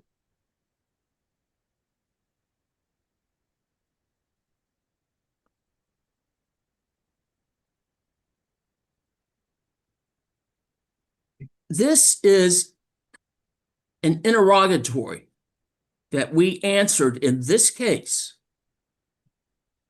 Consistent with court's order in Smith, please respond fully to the following. To the extent not disclosed in Smith versus Navistar, please identify with specificity. And then it's quoting Judge Cope's order. All claims, lawsuits, or written reports received by the Navistar defendants wherein personal injury or death was claimed from fire pertaining to claimed defects in the fuel tanks, battery boxes, battery cables, and steering axle frame attachment or any combination thereof. It says, in other words, if you disclose the information in Smith, you need not disclose it again. So what did we do? We listed some objections, and I didn't quote all those, but here we say, subject to those objections, we state that we have identified one additional claim, lawsuit, or written report potentially responsive to this interrogatory relating to a lawsuit called Peterson. We say we will produce copies of the original complaint and first amended complaint. And my understanding is we have done so. And, Mr. Ashby. Okay, let me ask you this. So Mr. Ashby alleges that the PIG investigates every one of these incidents, whether it results in a lawsuit or not. So the request was for lawsuits and for complaints and written reports.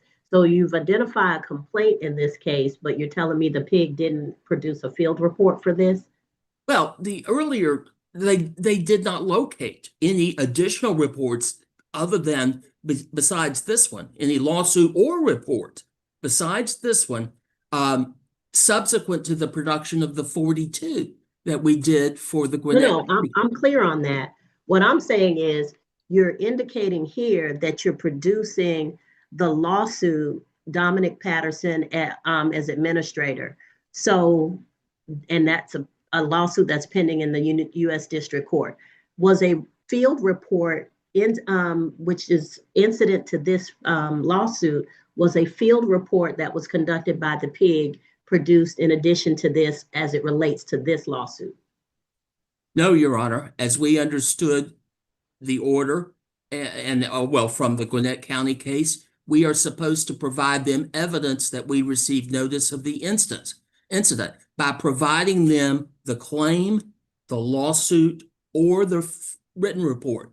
I believe the written report would usually be in cases where there aren't lawsuits, although I'm not positive about that. But we have produced evidence of each other incident that we are aware of, regardless whether it's a lawsuit or not. In some instances, if it's a lawsuit, we give them the lawsuit.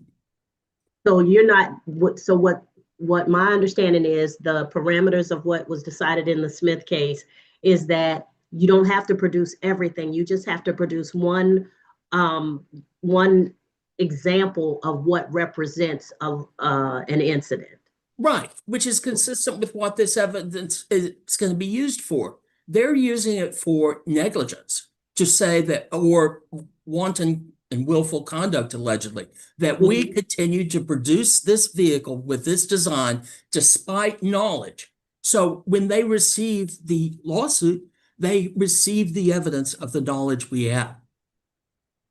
We have agreed to do this. We will, every 6 months or every so often as they would like between now and the conclusion of this lawsuit, we're happy to search Team Connect again and provide them with anything new, whether it's a lawsuit, just a written report, or whatever that we can discover.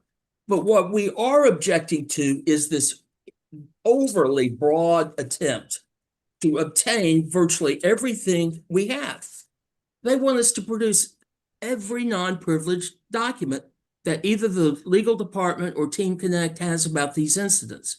That would include every police report, every deposition, every pleading, every witness interview, every non-privileged email discussing it, every non-privileged letter communication discussing the incident. Your Honor, they're asking. Okay, and that would keep you, and the reason you couldn't do that is because? The burden, Your Honor, 42 cases or reports, going through those files to do the privilege review, to remove the things, to log all work product objections, as Mr. Ashby's saying. Your Honor, we argued in front of Judge Cope, this is such a burden. What they need, if you accept their argument, is they need evidence that would show notice of the incident. And they have that. And that's what was ordered in that case, and that's what we produced. And we have agreed to continue doing so. But the burden associated with trying to go through, I mean, out of that 42, it appears that 37 are lawsuits. Or out of that 43, now that we have this one, 38 are lawsuits. This would require us to review 38 legal files. In the Smith case alone, there's something like 8 or 10 experts. So you've got expert reports, you've got experts' depositions, you have pleadings. The Smith case has been going on for 7 years. It's probably going to go to trial next year. Enormous burden to go through all of that when they already have what they need in the way of evidence of notice. And Your Honor, we believe that we certainly have complied with Judge Pope's order.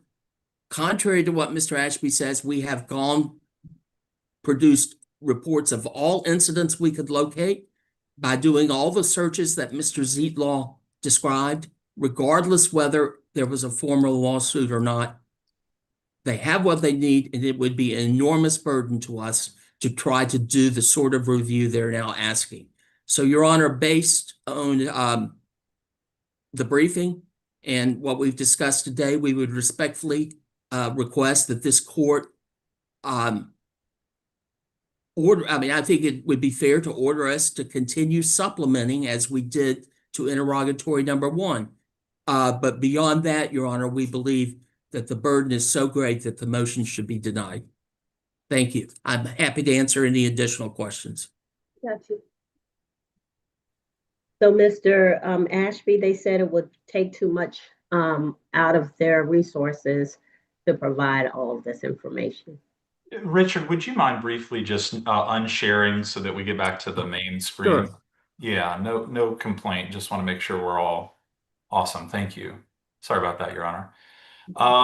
Yeah, I'll address a couple of things, Your Honor, including that directly. I did hear a lot about burden.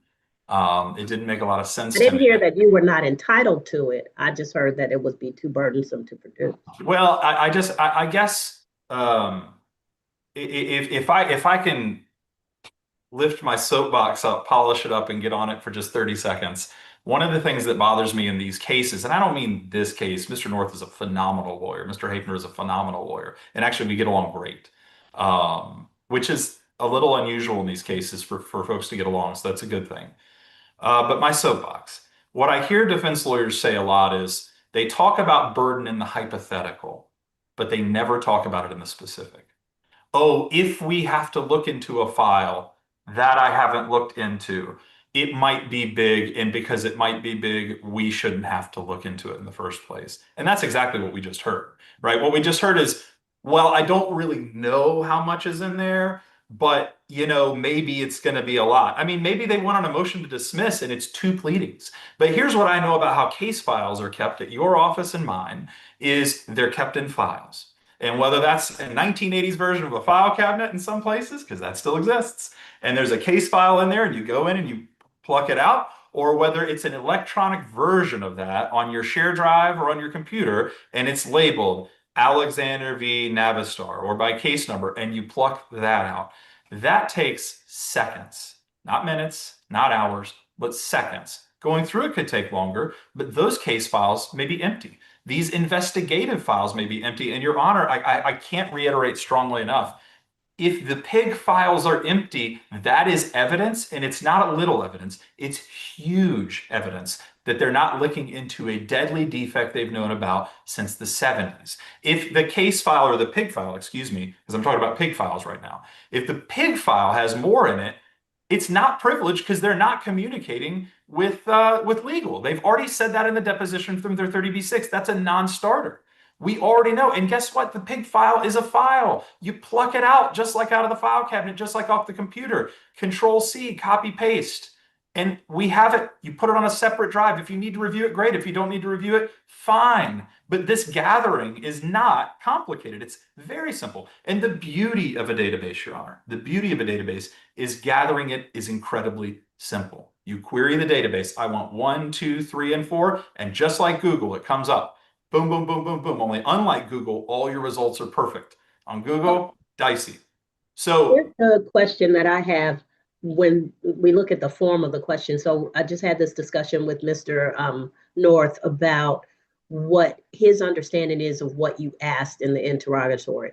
which was to produce evidence of an incident. And that evidence could be in the form of a complaint, notice of a lawsuit, or like an ante litem notice, for lack of a better term, or a field Your report. Honor. I pulled So, up the request for you so you can see it with me. okay, so he These are, believes and there's two that more. okay, he believes that to produce one of those things is to satisfy your inquiry. You're saying that you want the evidence in the form of the complaint, but you also want the field report. The complaint is the least helpful item of evidence they could provide, period. If we stack all of these up and we rank them, 1 to Well, I 100. mean, if I were given the choice of which to provide, then I would present in litigation, I would present the least helpful one that satisfies the discovery request. Oh, I totally agree, Your Honor, but it doesn't even come close to satisfying the discovery request because we didn't limit it to complaints. That was how Navistar chose to unilaterally interpret our request. But the request is absolutely clear. Number 9, a query of Team Connect for all these things. Number 10, a field report, a copy of all the field reports, specifically requested field reports that satisfy the same 4 criteria. Okay, I don't want all your field reports. I want the ones that are relevant to this case. That moves us to 11 and 12, which is all non-privileged, not privileged, non-privileged documents and communications located in your database related to the lawsuits. Number 12, same question, non-privileged docs and communications located in the case file of the PIG, which has nothing to do with litigation, or the law department. If you think it's privileged, then don't produce it. If you think it's attorney work product, log it. And that's what we've told Navistar. So no, in no way does just providing lawsuits give us what we requested or frankly, what we need. There's no reason that a field report is privileged or protected or work product. They won't produce it. There's no reason that an internal memo is privileged or attorney work product on these issues, particularly in PIG, which is segregated from the law department. And the answer is not, or the question shouldn't be, do we have enough? The question is, if it's non-privileged, if it's not attorney work product and it's relevant, we have to show this to the jury. And if later on down the road, Navistar wants to file a motion in limine to say, Your Honor shouldn't allow it to the jury, we can have that fight, but we have to have the document to know what the fight is on. I'll give you just one example, Your Honor. Mr. North talked about police reports. They shouldn't have to produce police reports. Well, Your Honor knows just as well as I do, I can't get a police report from 1991. It doesn't exist, except it does exist in Navistar's files, and they won't give it to us, right? If these files are empty, it's evidence and we need it. If they're full, that's evidence and we need what's in it unless it's privileged, and we've specifically excluded that. The last thing I'll say on burden, Your Honor, is it makes absolutely no sense, and here's why.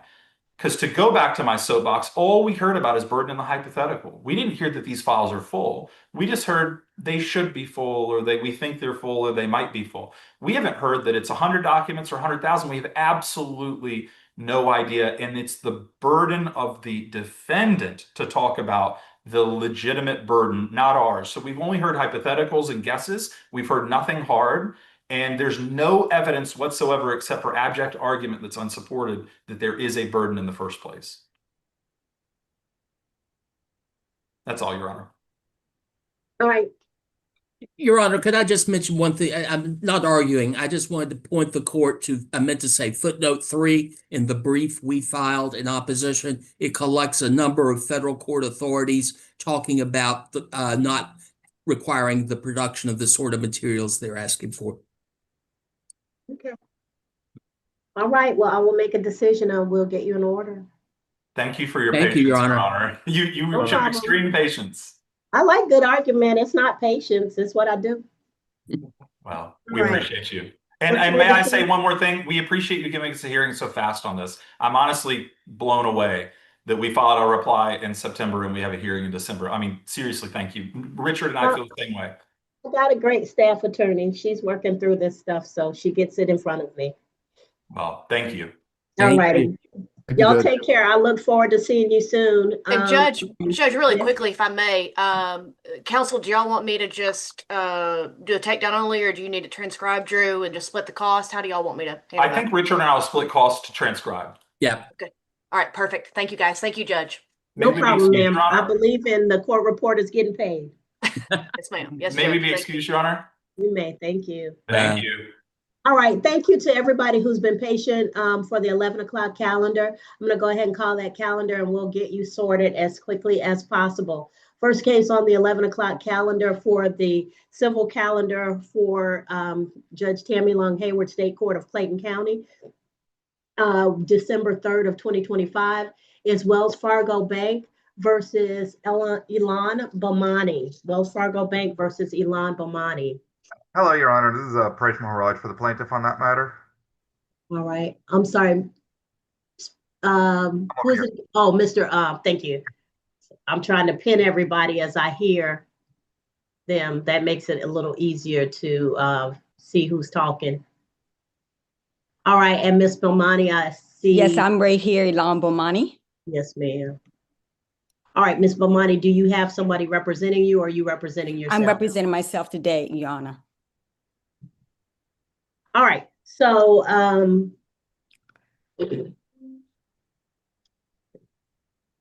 right. So this is a contract with respect to what appears to be like a credit card or some kind of credit account. Is that correct, sir?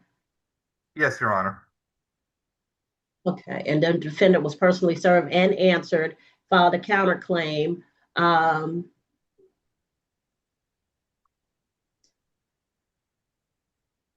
The answer does say counterclaim. However, I've got it pulled up right in front of me. I had a chance to review it, and I don't see really where any claims against our client have been made. Yeah, I think that was that she was seeking information that she says wasn't provided. Okay. But I don't know that it was a counterclaim in the true sense. Yeah, that's what I was getting at. Okay, so go ahead, sir, and present on behalf of your client. And is your client the original creditor? Yes, Your Honor. Okay, so ma'am, this Mr. I'm sorry, Mr. Maharaj? Yes, Your Honor. You Okay, got it. Mr. Maharaj represents the original creditor, Wells Fargo, and go ahead, sir, and present. Yes, Your Honor. If it may please the court, yes, I will be brief on this one, Your Honor. No This problem. is a lawsuit brought over a consumer credit card agreement entered into between Wells Fargo Bank and Ilan Bomani. The facts of this case are fairly simple, as stated in our motion. Do you have what they're seeking? What was owed? I'm sorry, say that again, Your Honor? Do you have what was owed? What are you seeking? Yeah, we are seeking principal amount of $16,217.20, court costs of $307.11, and this particular client, when it comes to collecting attorney's fees, they ask that they don't collect any attorney's fees over if it turns out to be over $800 or more, they don't collect more than $800. So in this particular case, the actual motion says attorney's fees of 15% of the first 500 and 10% of the remaining balance. If that turns out to be over $800, the client has asked that it be capped at $800. Okay, I got it. No problem. All right. So Ms. Bomani, my review of the information shows that there's not really a cognizable defense in that there's no defense that you do not owe the debt.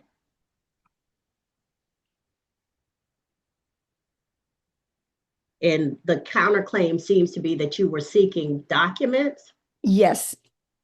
Okay. The affirmative, the response, the affirmative defense is that the plaintiff did not provide documents showing a contract between the defendant and Wells Fargo Bank. with the defendant's wet signature. The second one, the plaintiff has not provided any documents authorizing the handling of the defendant's personal data.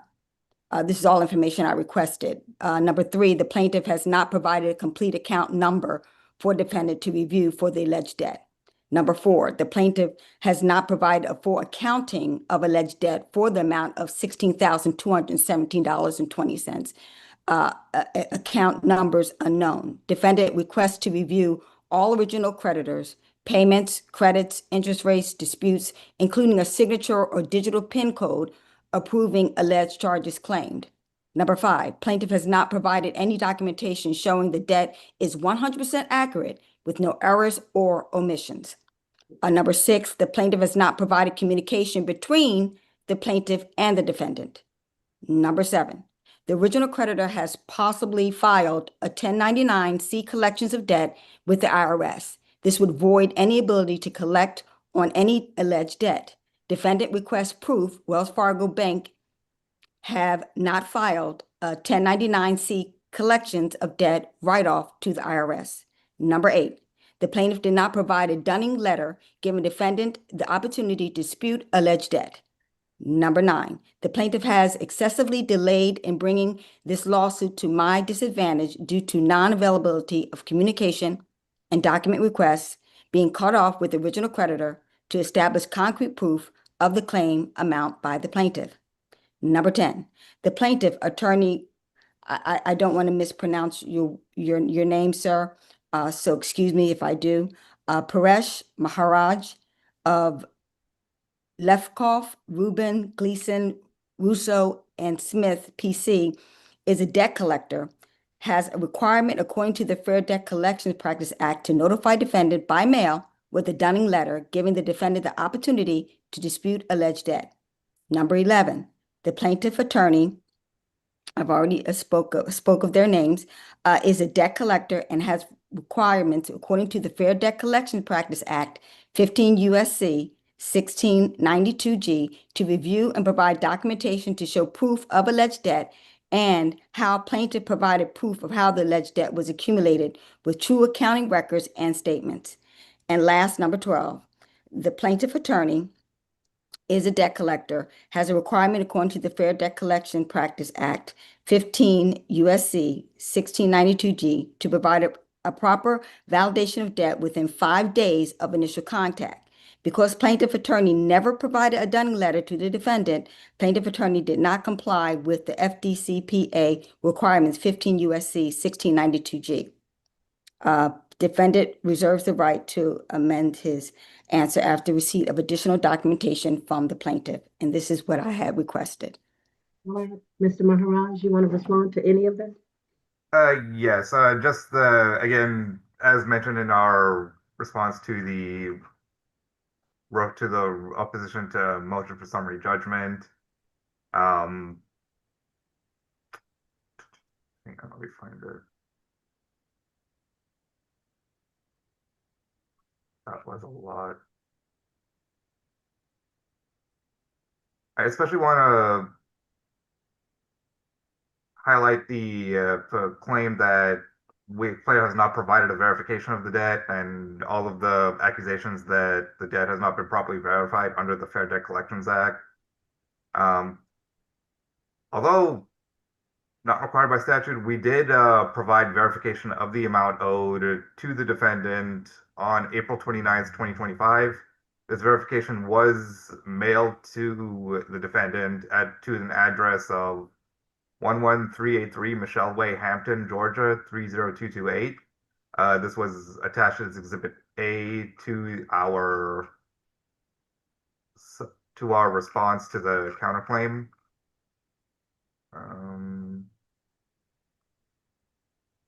Furthermore,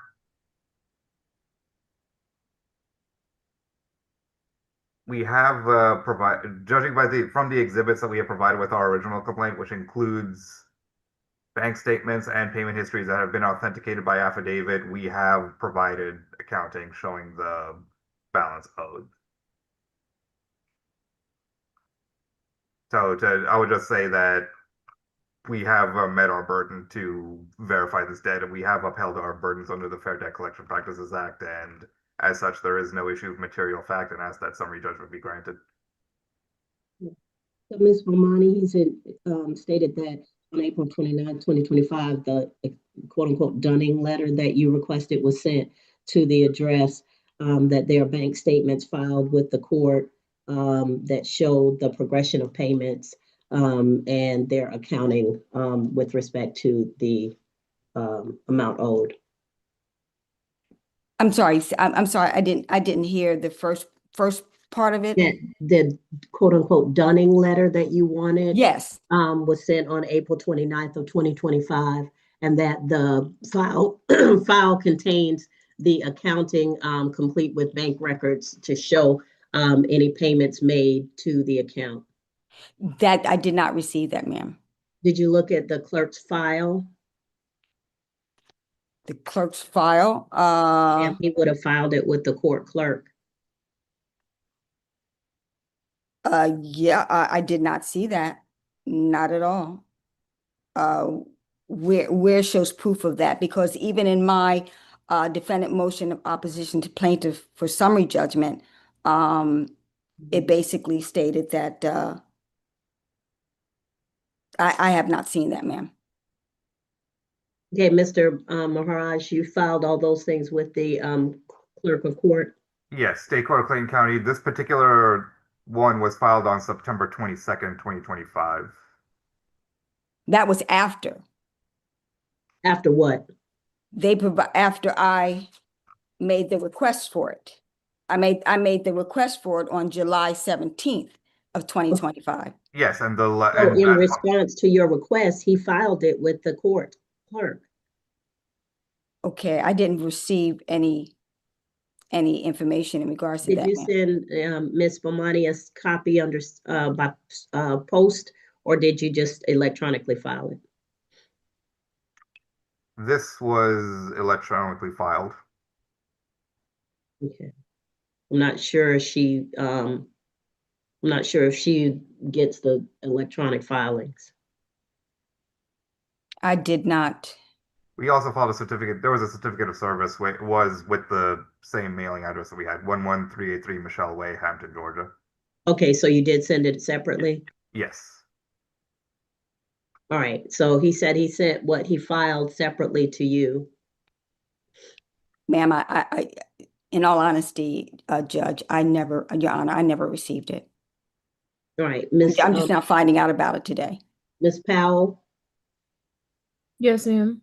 Do you see the documents filed by Mr. Maharaj? I have seen them. I can pull them up again, but I do specifically remember looking at them and looking at the date of April 29th. It was filed into the record, but it was proof that he had mailed it previously. Okay. All right, so if you want to put, you can put those up. Ms. Powell, let me see the file. Okay, just give me 1 second.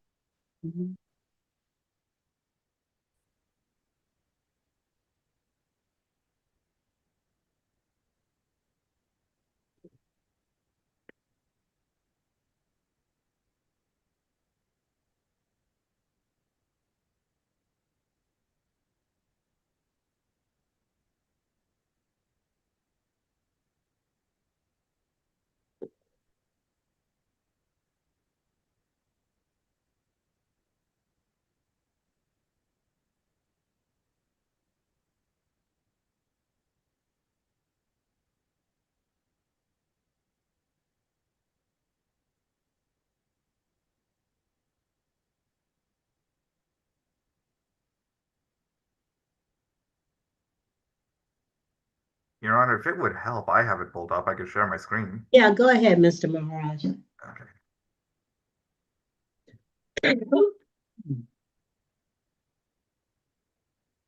Okay, is this working? Yeah, that's fine. Okay, so this is the certificate of service, Ms. Bomani? Yes, ma'am. Okay. Go ahead, sir. And yes, so as you can see, a plaintiff's motion for summary judgment in response to counterclaim.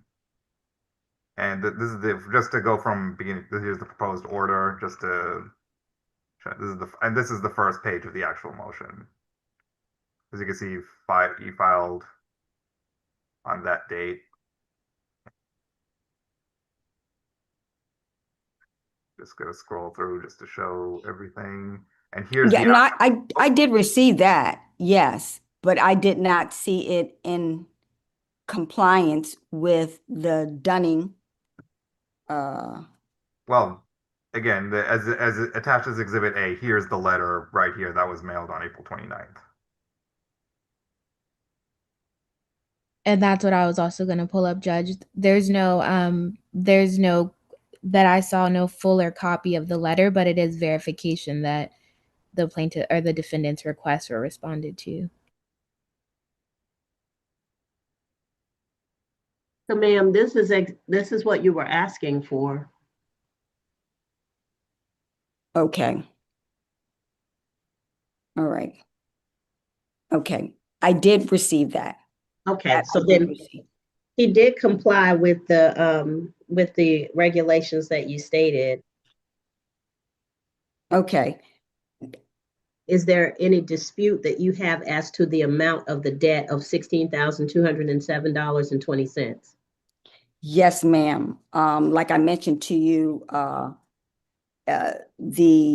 in my defendant motion in opposition to plaintiff motion for summary judgment, the key thing that I requested was that the plaintiff. Do you have evidence of payments made? Yes, Your Honor. They are included with the original complaint, labeled as Exhibits A, B, and C. I could also pull those up. Oh, would you like me to pull those up? You may. Ms. Bomani, do your records differ from the records Mr. Maharaj is presenting? The key thing that I wanted to establish was that the plaintiff motion, it's vague, it's not conclusive, it's not including all the other information that I had requested. So, okay, do you have any information that says you made payments that weren't taken into account? No, ma'am. Okay, then that's what I'm asking.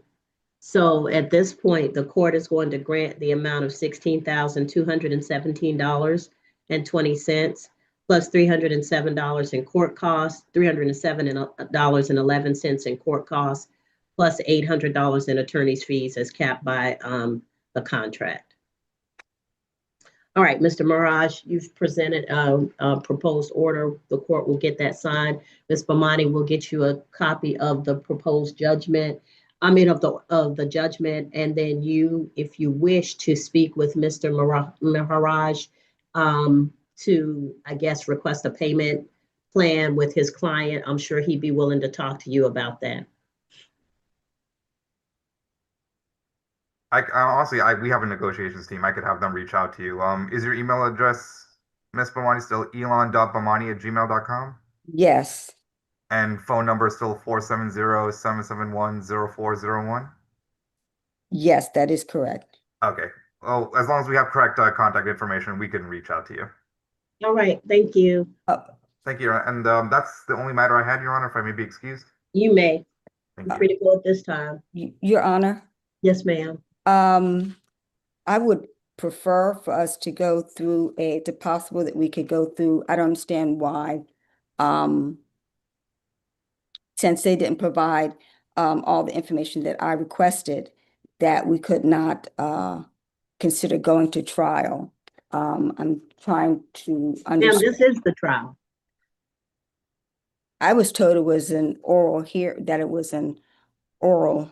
He's asked, this cuts off the trial because he's gotten summary judgment. But I responded to the summary judgment. I got you, ma'am, but I'm not ruling in your favor. I'm ruling in favor of Mr. Maharaj. You haven't presented any information that would suggest that there's any reason why the court can't find in favor of Mr. Maharaj, because you haven't presented a genuine issue of fact for determination by a jury. You kept asking them for information, but you've never countered the information that they presented. When I asked you if you had any different information about payments made, you said no.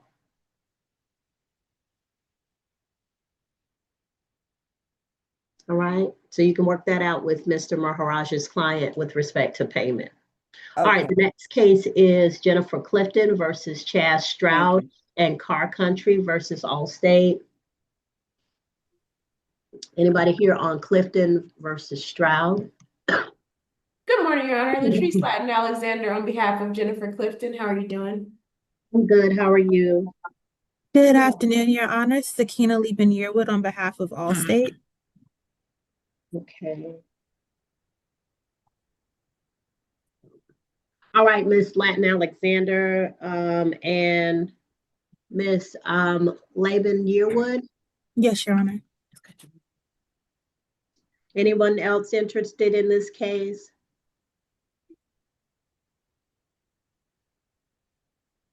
I'm not sure if Mr. Hussein, do they represent someone or? No, actually, I don't know anything from the scratch from on this case. Okay, so I own the Car Country last from the 2 or 3 years only. So it is, if it is the older than that, it goes to the last owner. So I have the parties in this case are Jennifer Clifton versus Chaz Stroud, Car Country LLC versus Allstate Property. Now, who's representing Car Country LLC? Judge, I don't know who is the Mr. Chaz Stroud, but Car Country LLC is mine now. Okay, so Mr. Hussein, Yes. because it's an LLC, you would need to have an attorney represent the LLC. In state court, companies are represented by attorneys because the parties involved, there are more, the presumption is that there's a fiduciary duty owed to all of the parties, and the one individual cannot adequately represent every party's interest who's a member of the corporation. Okay, so what kind of attorney I want to find? Sir, I can't tell you that. Okay. And Judge, who is the Mr. Chaz Stroud? I'm not sure who that is, sir. I'm just knowing that that's who's been sued. I'm not sure how that person relates to you. So, Miss Latrice, who you are representing? I represent Jennifer Clifton, who was the plaintiff in this matter from the car accident. Mr. Chad Stroud was the driver of the vehicle, and Car Country was the owner of the vehicle. Okay, so yeah, okay, so that was my car, but somebody rent from me. Okay, so then that you might not want to say too much more because, like I said, there is an attorney who needs to represent your company. Not well, at this time, Your Honor, we have a motion for default against Car Country.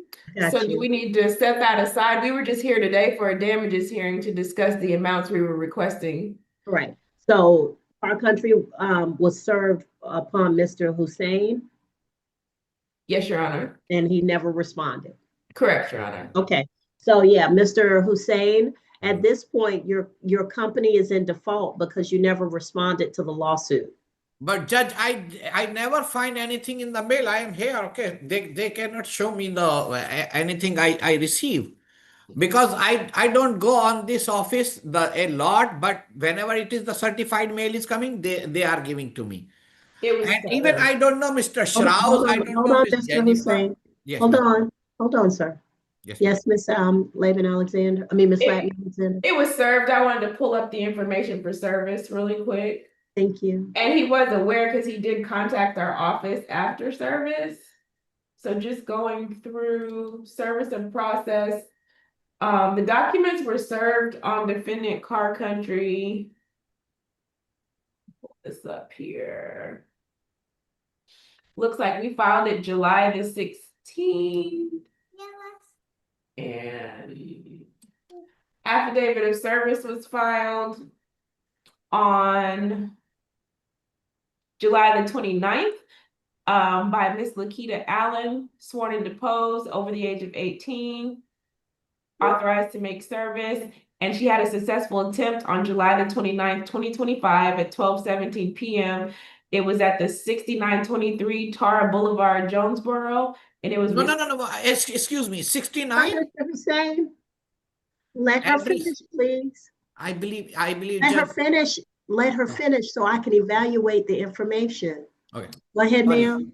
At 1217 Eastern at 6923 Tara Boulevard, Jonesboro, Georgia, 30263. It was received by a Lewis Perkins, age 65, white male. Relationship to the agent is other. The registered agent was not at the office. Mr. Perkins called him on the phone. The process server spoke with RA, who stated that Mr. Perkins is authorized to accept the service. And we had filed that back on July 30th of 2025. All right. So, Mr. Hussein, I don't have anything that says that you were not properly served.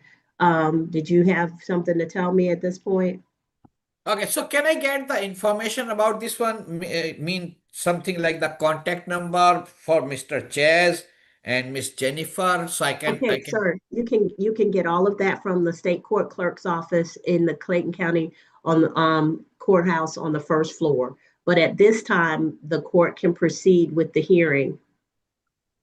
Okay, so what mean I don't mean it is nothing matter to me because somebody rent the car from my company and I got they you, hit. Mr. Hussein. I got you. Yeah. I'm clear on your position. But at this time, I need to hear from Ms. Laban Yearwood and Ms. Latin Alexander, okay? Okay. All right, thank you. Welcome.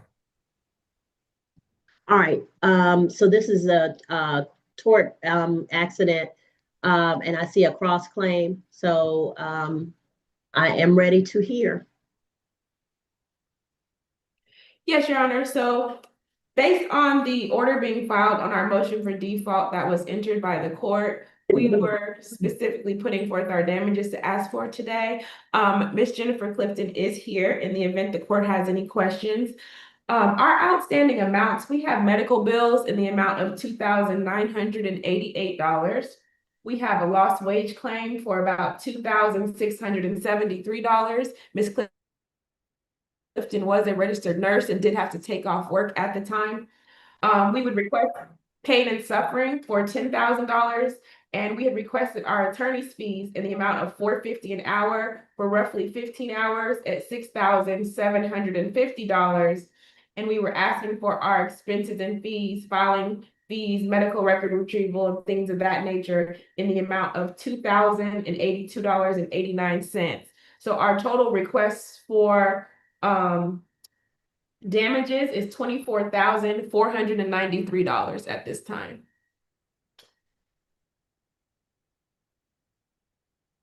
Okay. All right, Ms. Laban Yearwood, did you have anything to say on this? You gotta unmute. Sorry, Your Honor. Just very briefly, Your Honor, I do represent the unnamed motorist carrier in this case, Allstate. My understanding, of course, is that this damages hearing is against Car Country, not against Allstate. We did file an answer, and we also filed a jury demand as well. So any compensation that the plaintiff is seeking from us directly, we would ask that be handled through a jury trial. And you're representing Mr. Stroud? No, Your Honor, only the UM carrier. UM carrier, okay. All right, so with respect to the damages as pled, an affidavit has been presented, is that correct? I don't think the damages affidavit has been presented yet, but I can get that to you, Your Honor. Okay, well, if you have your witness here, you can go ahead and present her. She is here. Ms. Clifton, if you could please turn on your camera and your sound.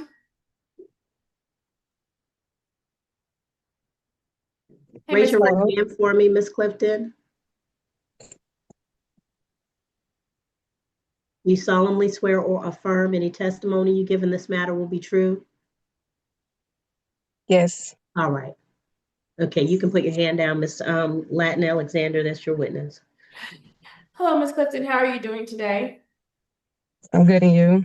And can you please state your full name for the record, please? Jennifer Gail Clifton. And do you recall being in an accident on May the 6th of 2024? Yes.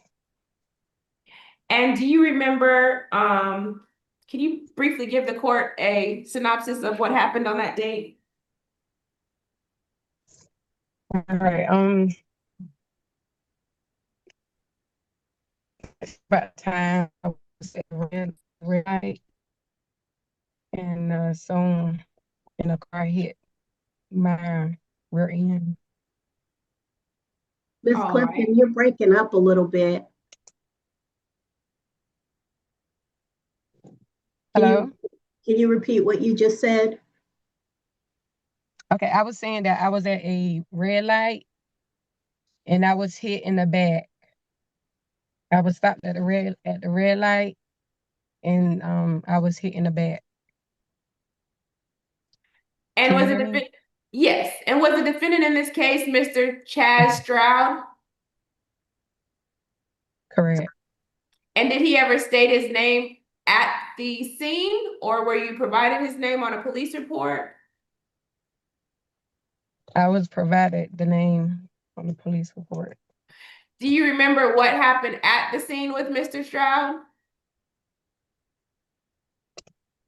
I was sitting in the car. I called the police, and they came and they started talking to him. Okay. Do you know if he was given a ticket or anything at the scene? Did the officer say who was deemed at fault? He was given a ticket. Okay. And after your accident, did you receive any medical treatment? I did. And where did you go for medical treatment? I went to urgent care, and then I had some therapy, physical therapy. Okay. And from your understanding, were your medical bills around $2,988? Yes, And were you working at the time of this accident? I was. And what was your employment at that time? I'm a registered nurse. And due to the cause of this accident, did you miss some time at work? I did. And due to that time, approximately how much would you say money was lost due to your missing work? I would say over $2,000. All right. And if you could please explain to the court as well any other type of difficulties you've had after the accident that were, hard for you as far as like being able to move forward with work, any other type of issues you were having after the accident? You mean like things that prevented me from doing anything after the accident? Yes, ma'am. Okay, so I was having pain in my extremity. I had to miss work due to pain and going back and forth to the doctor. Where is your pain located? Right shoulder. And about how long were you treating at the doctor's office? Maybe a little over 10 weeks. All right. And did you quit treating because you got better, or were there's another reason that you had to stop? It was getting better.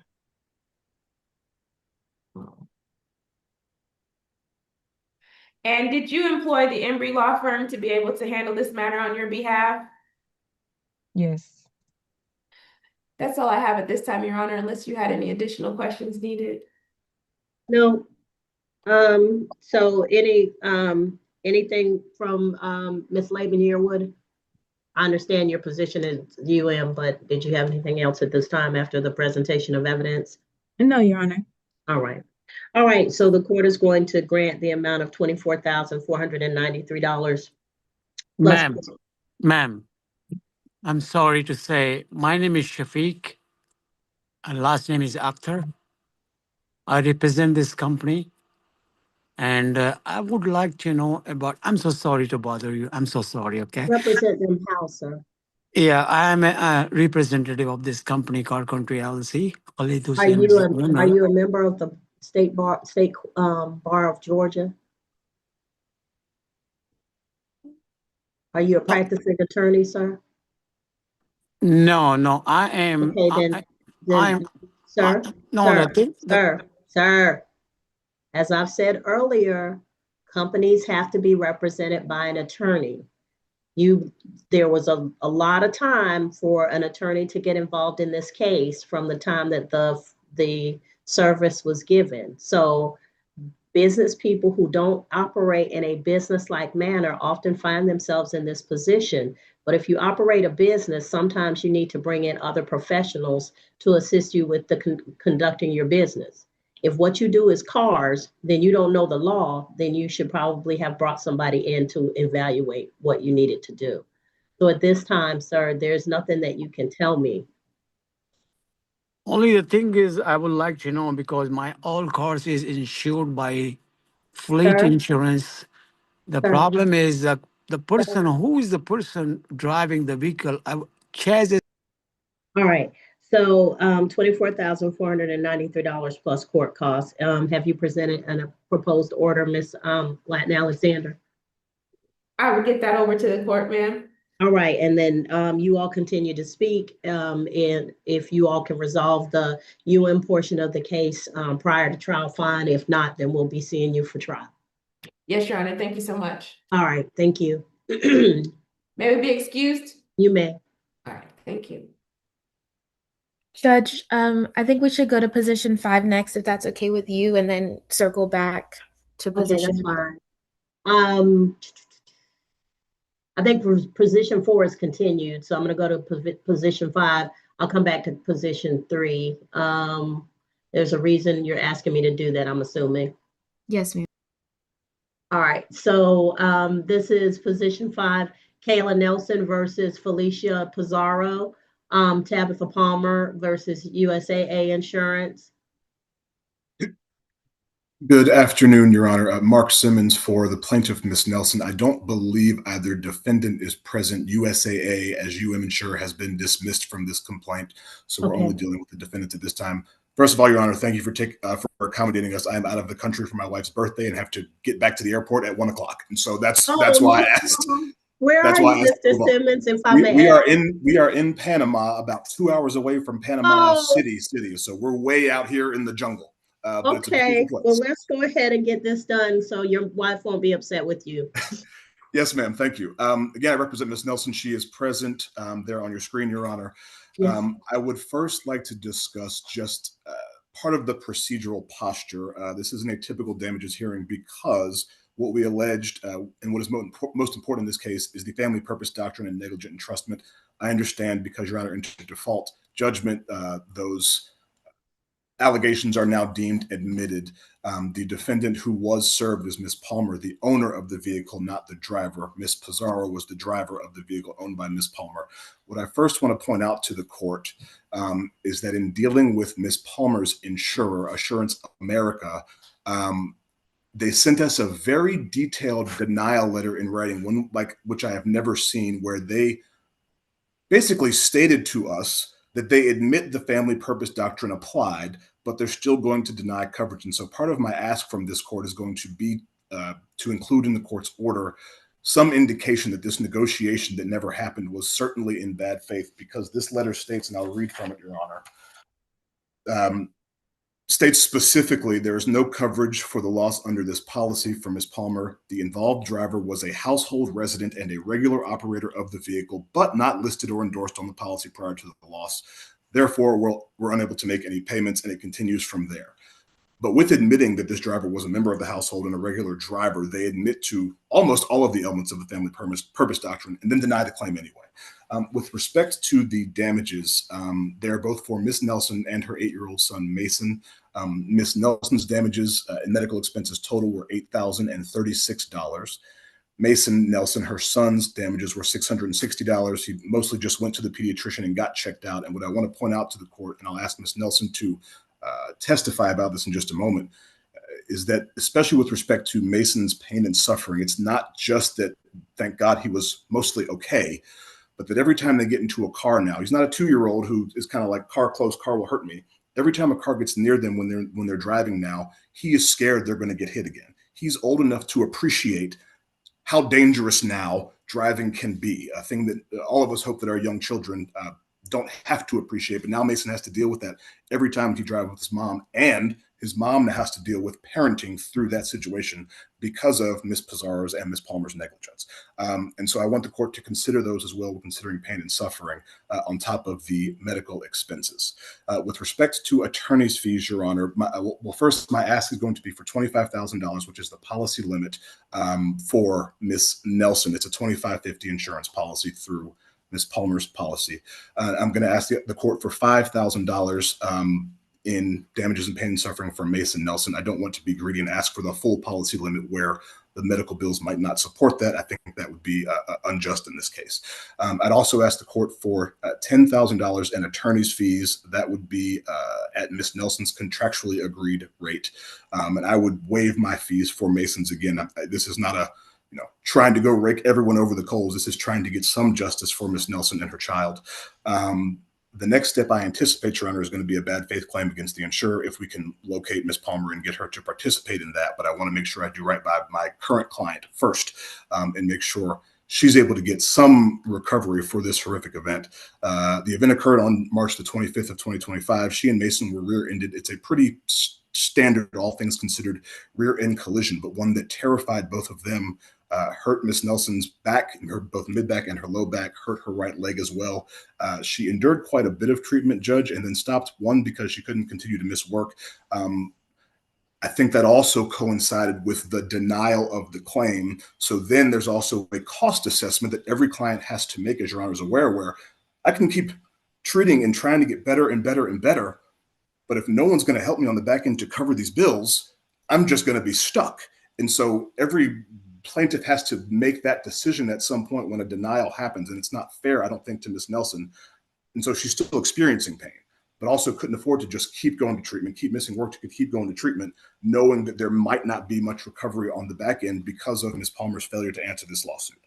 With that, Judge, I'm happy to answer any questions, and I would, if you would like to hear from Miss Nelson, she's happy to address the court as well. All right. Did you present an affidavit from Miss Nelson? I have not presented an affidavit or proposed order. I'm happy to do both of those for the court. Okay, then let me hear from Miss Nelson, however briefly, so that we can get on the record basis for the damages. Ms. Nelson, raise your right hand for me. You solemnly swear or affirm any testimony you give in this matter will be true? Yes, ma'am. All right, you can put your hand down. Your witness, Mr. Simmons. Thank you, Your Honor. Ms. Nelson, good afternoon. Thank you for being here and being patient. I know this kind of went long with some other hearings. I'm just going to ask you a couple of brief questions. The first is, do you remember being in a collision where you were the driver and your son Mason was the passenger on March 25th of 2025? Yes, I do. Do you recall that the name of the driver of that vehicle was a woman named Felicia Pizarro? I didn't really get like really talk to her. The police did all the talking to her. And so you might have learned that name and the owner's name, Tabitha Palmer, through the police report later? Yes. Okay. Is it your understanding that when you filed your lawsuit, those two women were the defendants in the case? Yes, I was little aware of that. Is it your recollection that your medical expenses were at or about $8,036 for the medical treatment you went through? Mm-hmm. Is it your recollection that Mason's medical expenses were at or about $660 for the treatment that he went through? Yes. Are you still suffering from any pain or mental struggle because of this incident? Yes, for sure. Pain in my leg. Tell the court very briefly just what kind of pain you're continuing to experience, and if you could address why you maybe stopped going to treatment as often as you were back when this happened. So the pain in my leg, for one, it gets me a little bit because where I live in my apartment, I stay on the bottom level. So I have to travel up and down the stairs. And then with my job, I have to do a lot of standing. So the pain comes and goes a lot at work. And with the treatment, it was really they really told me, just to keep doing the treatment at home, but it would really just get better over time.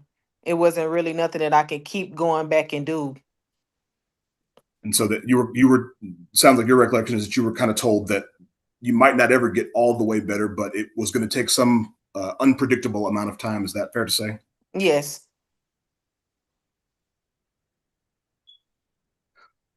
Tell me about how Mason has dealt with having been involved in this collision and what he struggles with. So now, normally as a child, you just get in the car and you just ride. But now he's kind of more looking out the window, sitting up, kind of looking in the rearview mirror with me to try to see, okay, well, they're getting too close if we're stopping at a light or whatever and stuff like that. Or like he might hear me say, oh, okay, well, they're getting a little too close. Let me get over. And then he'll say, well, yeah, because we don't want our car to get hit again. Then we're not going to have a car because it's going to have to go back in the shop. So he states that stuff's a lot. And explain just briefly for the court, and this will be my last question. How did the collision happen? So I was coming up to a stoplight.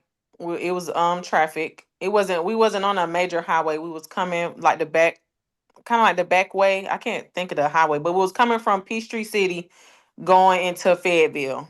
But we was coming through Tyrone at the time. And it was traffic, so we were at the stoplight. So I noticed a car in my rearview mirror. I noticed them coming up behind. But I can notice like, okay, they don't look like they're stopping.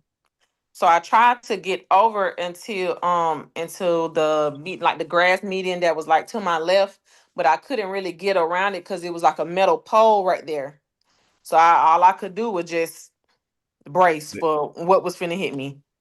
Understood. Thank you, ma'am. Those are all of my questions. The judge may have some for you. Okay, thank you. No, ma'am, I don't have any questions. Mr. Simmons, present your proposed order. The court will grant the amount of $25,000 for the actual and pain and suffering damages for Miss Nelson, for the minor child, $5,000, and then for attorney's fees, $10,000, plus court costs. Thank you, Your Honor, and thank you again for the accommodation. All right, you're welcome. Be safe. Thank you. May we be excused? Yes. Thank you. All right, so going back to case number 3, IPFS Corporation versus El Papi's Cantina. Yeah, how are you doing, Your Honor? Chris Wilson. Good afternoon, Mr. Wilson. Thank you for your patience. Anybody here on behalf of Mr. Todd's office? We served the procedural motion by both Peach Court and by email. Served it with some discovery as well. Didn't get a response to that either. From neither Joseph or Jillian Todd? Say that again? I said from neither Joseph or Jillian Todd? No, we didn't. Wow. Okay.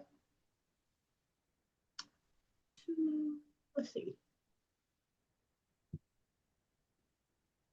All right, so I have that the complaint was filed on February 4th. On May 27th, the defendant filed an answer but waived service. May 27th, the defendant's attorney did an entry of appearance. And on September 22nd, you filed to strike the defendant's answer. For failure to verify. Okay. That's what the record looks like to me too. All right, so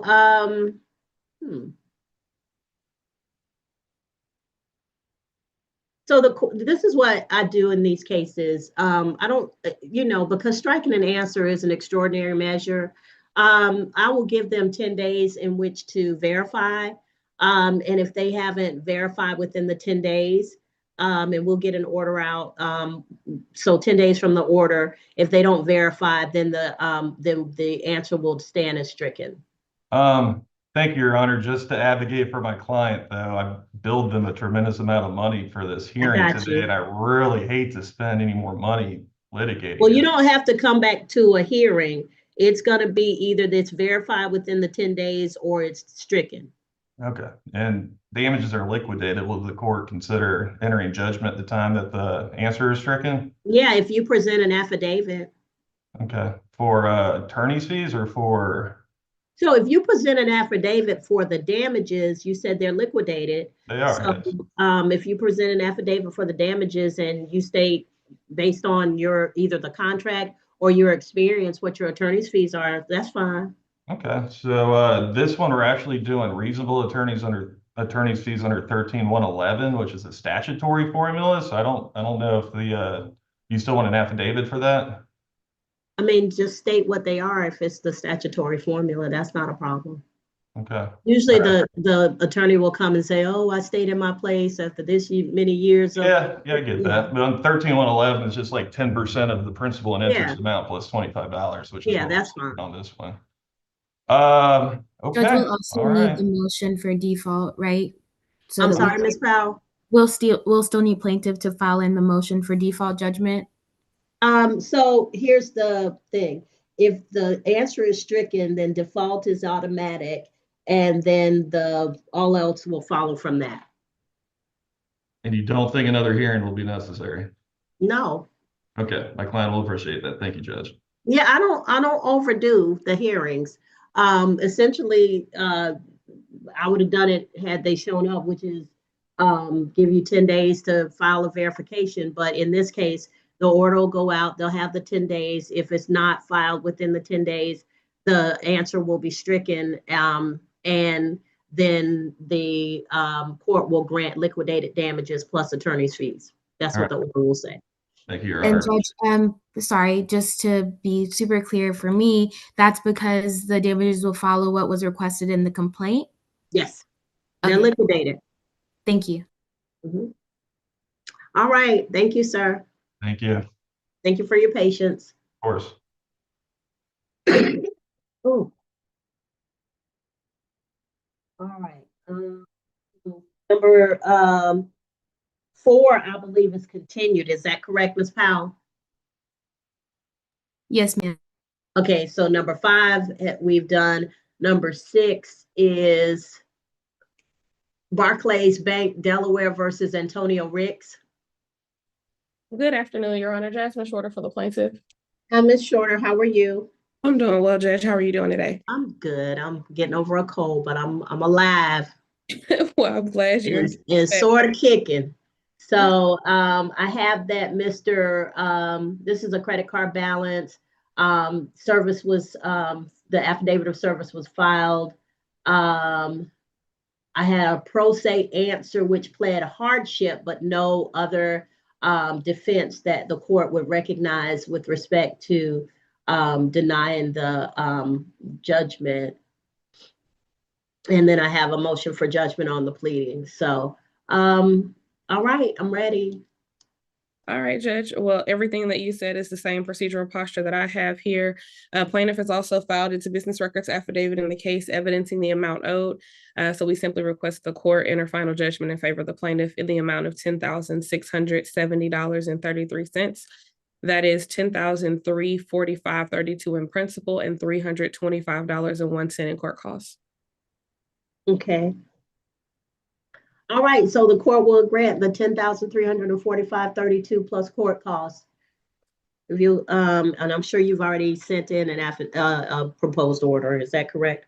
I believe a proposed order was sent with the motion. If Ms. Powell can confirm, if not, we can absolutely get another one sent over, Judge. That's all right. I think we have it. Okay. All right. Thank you. Thank you, Your Honor. I have one more. Okay, so the next case I have is Jefferson Capital Systems versus Eric Davis. And that's my one more. All right, Jefferson Capital. All right, So on this one, I have the complaint was filed, defendant was served personally, motion for default judgment, no answer there was no response. And so the motion for default judgment was filed in April after the defendant was served in February. All right, go ahead, Mel. All right, so on this one, Judge, same understanding of the procedural posture. The default judgment was granted as to liability on April the 10th of 2024. And today we're just here to prove damages. Again, plaintiff filed its business record affidavit evidencing the amount owed.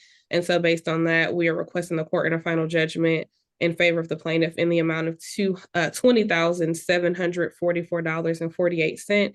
And that's $20,364.43 in principal and $379.05 in court costs. All right, so the court is going to grant the amount in total, so the $20,364.78. 364.43. 43, I'm sorry, and plus court cost. All right, thank you, Judge. All right, thank you, ma'am. Good to see you again. You as well. That's all my business with the court today. May I be excused? Yes, ma'am. Thank you. Bye.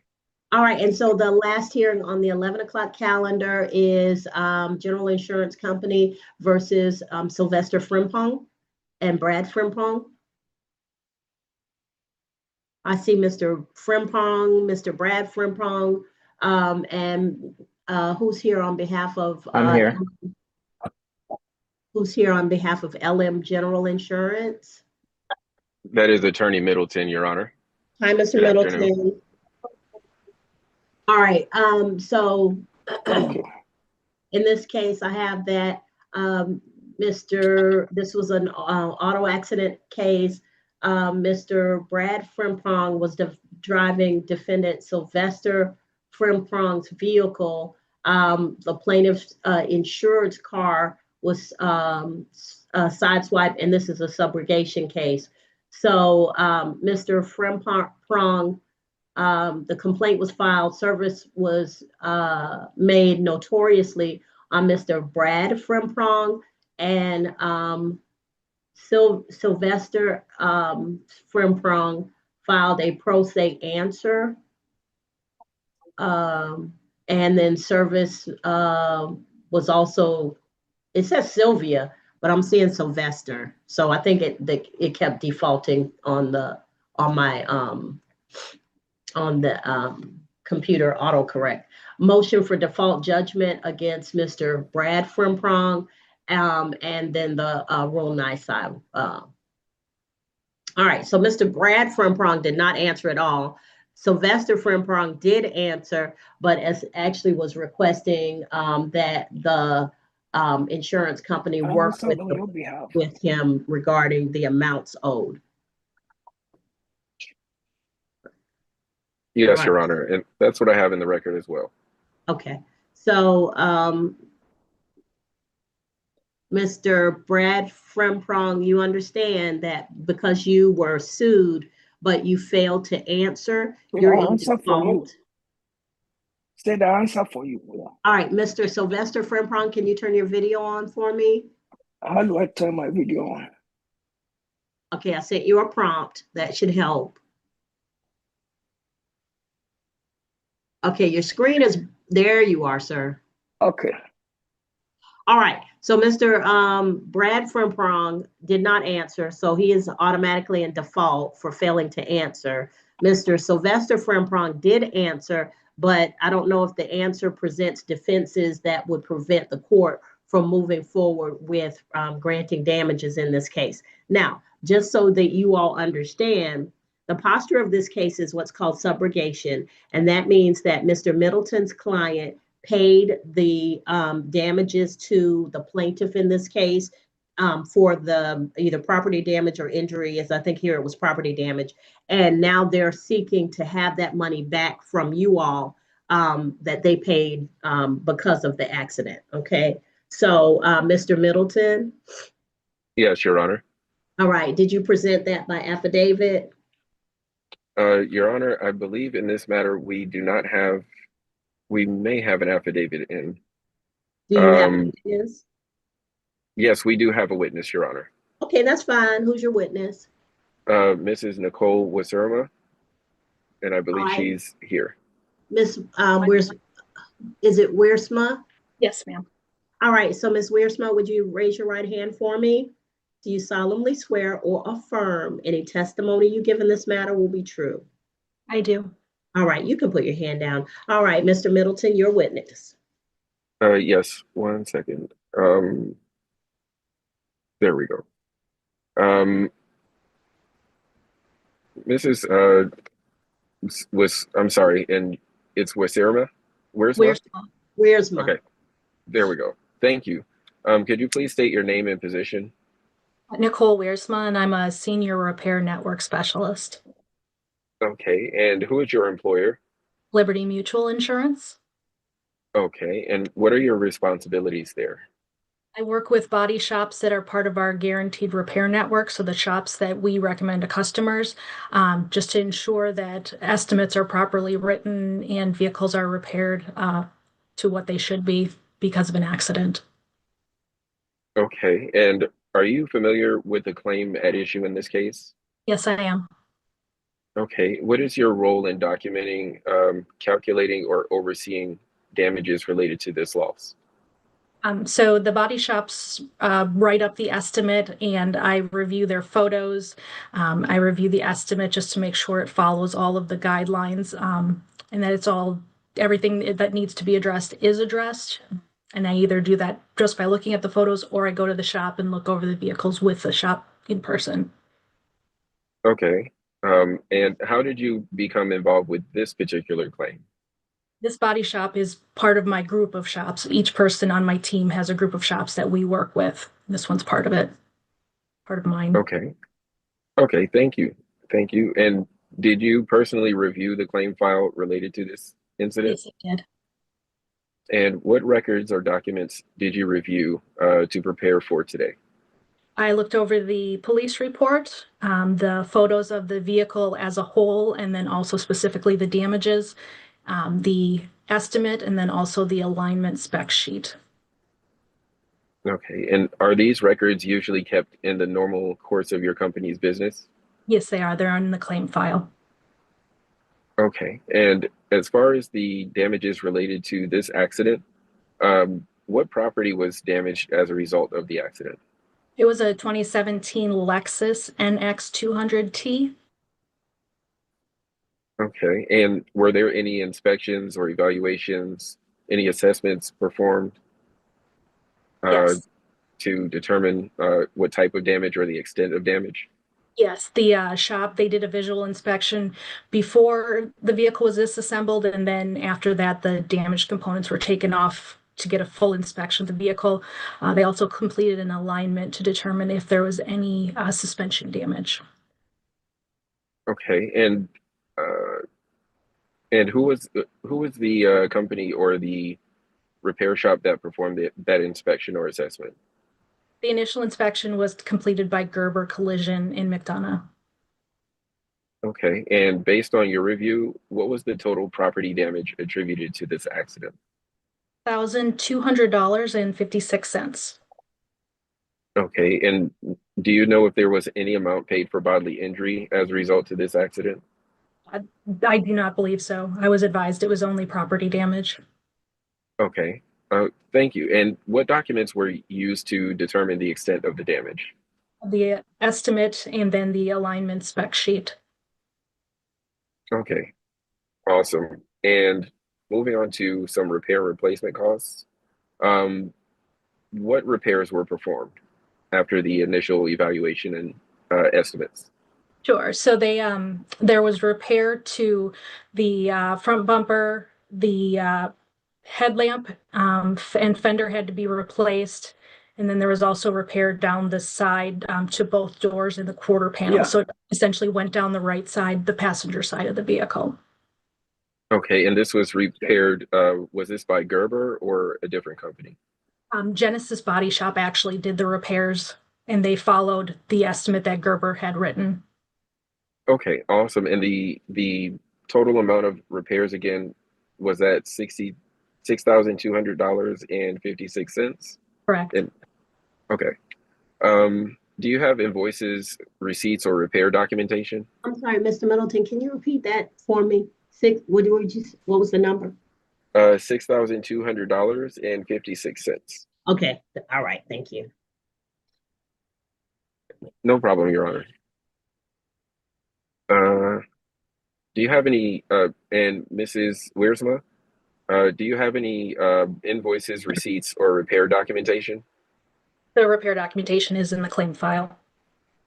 Okay, and do you know if that was filed with with this action? I believe so. I received it as part of the claim or the lawsuit documentation that was provided by the other attorney.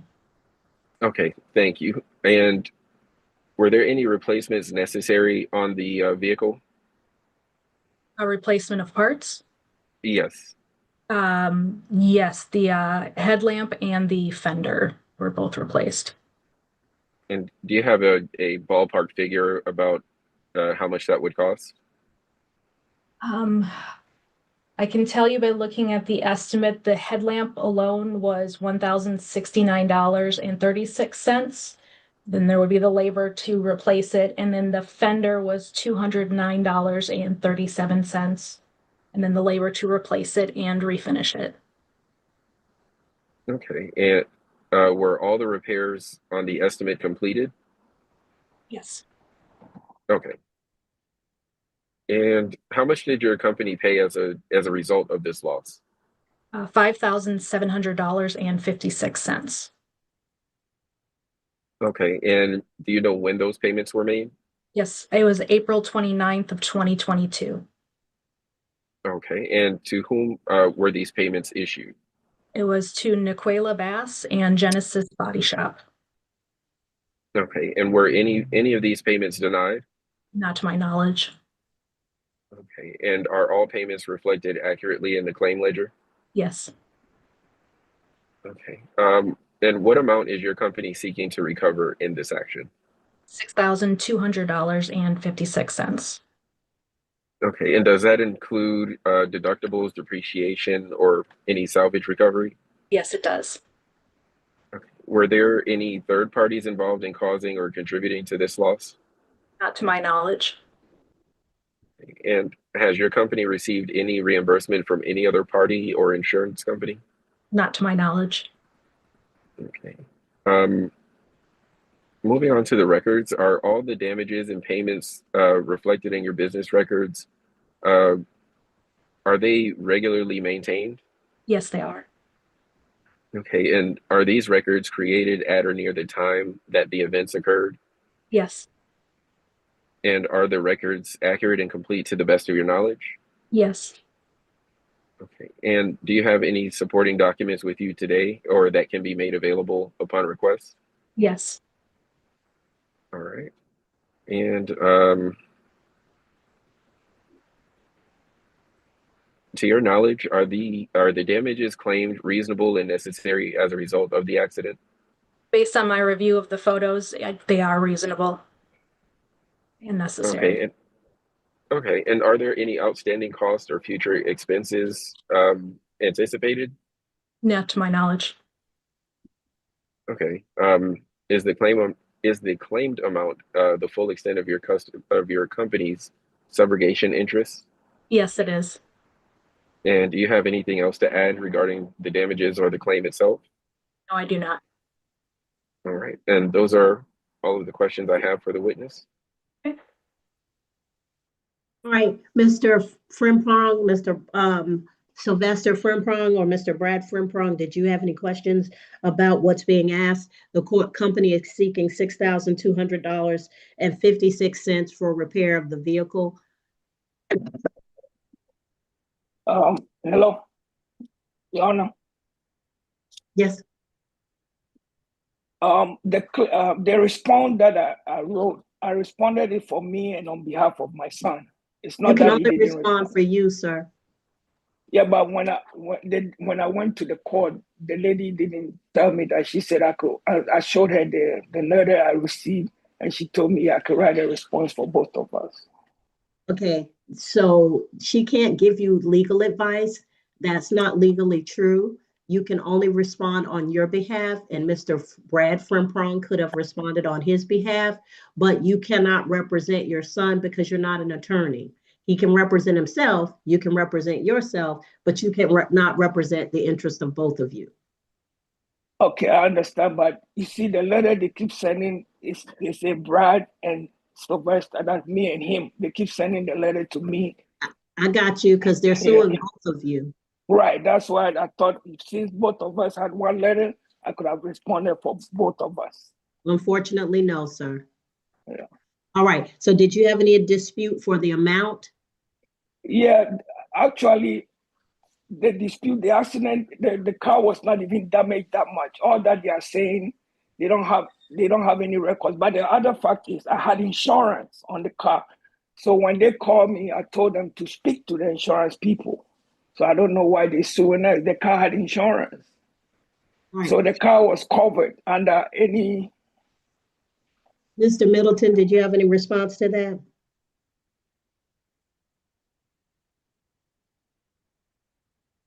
Sorry, I'm trying to find the mute button here. That's okay. Well, in this matter, being that it was subrogation and that the insurance company has paid out on this claim, and if I'm not mistaken, the police report does place, I think it was Mr. Brad Frimpong at fault. The Liberty and Mutual is looking to recover that amount as a result of the loss it paid out to Mrs. Nequisha. All right. So, Mr. Frumprong, the insurance company is who's seeking to get the money back. Your Honor, I understand, but what I'm saying is when cars are involved in an accident and you exchange insurance information, they're supposed to get the claim from the insurance. That's why I pay my premium every month. I got you, sir. And I spoke to the insurance and I told them the car was involved in an accident. So I don't know why they're trying to seek it from us while they can seek it from the insurance company. Okay, well, that's something you'll have to take up with your insurance company, sir.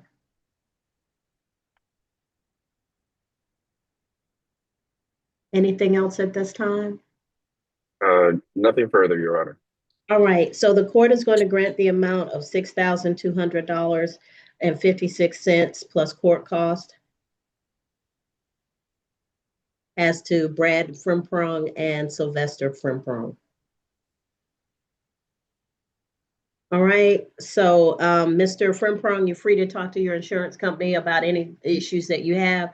And also you're free to, now that the judgment has been entered, you're free to talk to Mr. Middleton's clients to see how you all can work out payment, if that's what you wish to do.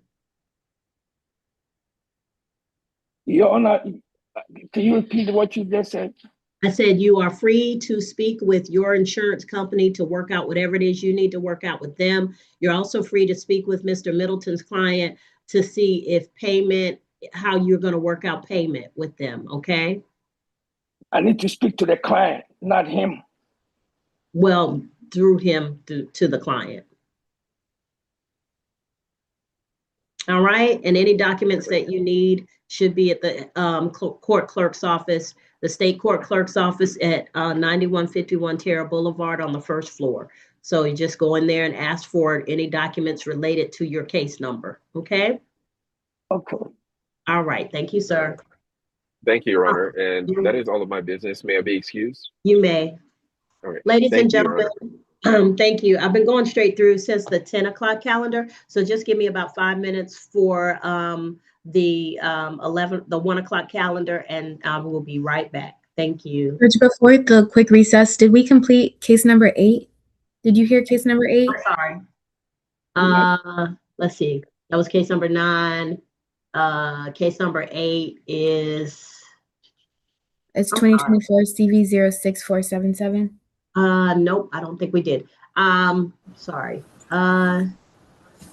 Case number 8, Natalie Chambers versus Mikhail Carrero, Do and Rue Transportation, ABC Corp, XYZ Corp, Lopez Trucking. Anyone here on behalf of those companies or those individuals?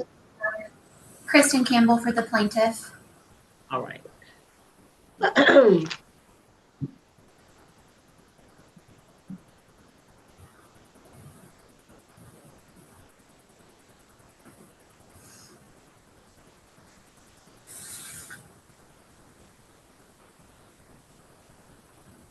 All right. Judge, we are also here on just a damages hearing on a case that is in default.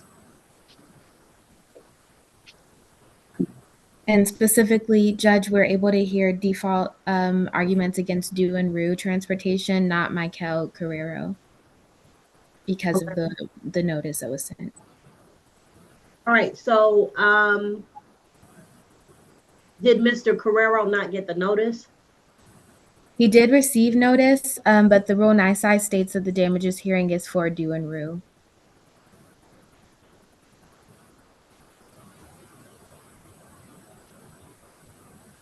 All right. Is anyone here on behalf of Carrero, Due and Rue, and Lopez Trucking?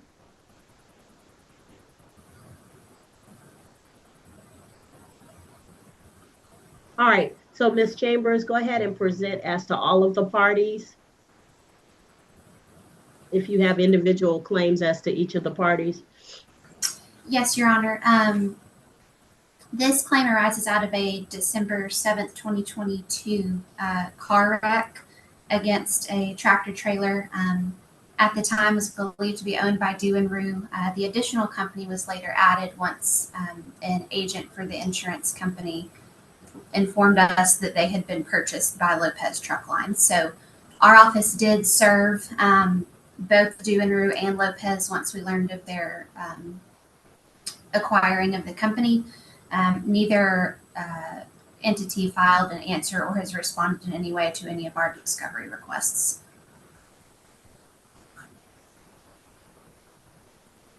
Okay, so was Mr. Carrero served? He was. And no answer? Correct. So none of the parties answered? Correct, Your Honor. All right, go forward. I did not file an affidavit with this, but I do have Ms. Chambers here to briefly testify, if that's okay with you. Yes, ma'am. Okay. Ms. Chambers, will you raise your right hand? Do you swear or affirm that the testimony you're about to give is the truth and nothing but the truth? I do. Thank you. Can you state your name for the record? Natalie Chambers, Okay. And where are you from? Miami, Florida. Where do you live currently? Ellerslie, Georgia. What do you do for a living? Right now, I am an assistant at a hair salon, and I am currently enrolled at Columbus State University for accounting. Okay. And now we're here today about a December 7th, 2022 car wreck. Do you remember that wreck? Yes. Can you tell us how it happened? We were going through a tunnel in Atlanta, and it was a semi truck on my left. And I think I was 2 lanes away from the right, and he just slowly started to come onto me, and then he hit my driver's side door. Okay. Were the police called? Yes. Did they do a report? Yes. Okay. Do you know if the other driver was found at fault for the wreck? Yes, he got cited. Okay. And was there damage to your car? Yes. Your Honor, we did email these exhibits over yesterday. Is it okay if I go through them with her? You may.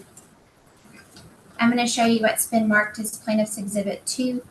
Do these photos accurately depict the damage to your car? Yes. Thank you. When the truck struck your car, what happened to your body inside the vehicle? It just felt like a massive jolt from that left side, and it sent me a bit to the right side, I guess. Yes. Okay.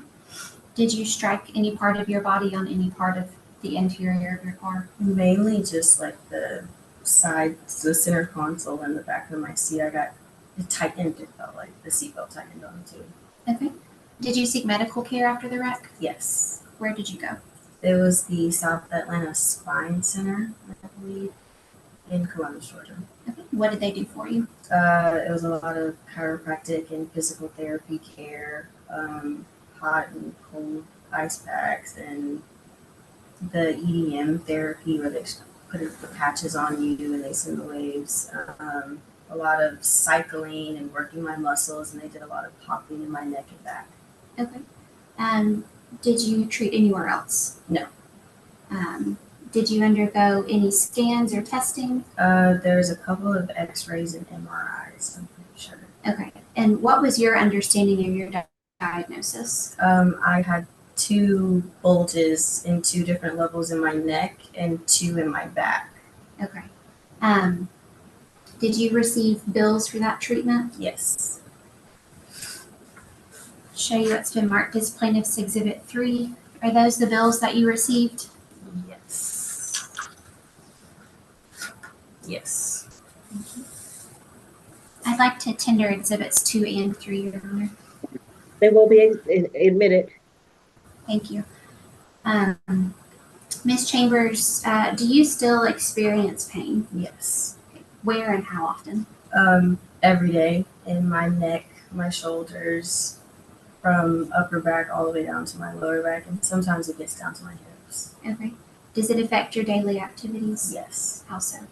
I'm standing all day at work, so when I'm standing, it really bothers my back really, really bad to the point where sometimes it feels like I want to cry, kind of almost. Okay. How long have you experienced these issues? Pretty much since that accident. Would you say it's been consistent? Yes. And how do you deal with or manage the symptoms now? Epsom salt baths, heating pads, laying down, resting. I don't work out as much. I don't exercise much anymore. Stuff like that. Okay. How old are you now? 23. How old were you when this wreck happened? 20. Okay. And if you would just kind of explain to the judge your basis for kind of not getting any additional medical care and why you haven't treated in a little while. Copay, and it was just too much to keep up with financially and couldn't really afford it, and that's why I just ended up having to stop. And then also I started at CSU for accounting not long after that, and I had in-person classes at that point, and then I started working at the salon. So, Your Honor, I don't have any additional questions for her. If there's anything you'd like to know, she's happy to answer your questions. All right, how much are you asking for actuals and pain and suffering? Okay, so medical bills were $16,997.63. We are asking for $69,069 in past pain and suffering. I've also requested $250,000 for future medical, given her young age and the positive MRI findings. $178,850 for future pain and suffering, and our attorney's fees on that total. Okay, what's your total? $729,592.80. I'm sorry, $729,500. $592.80.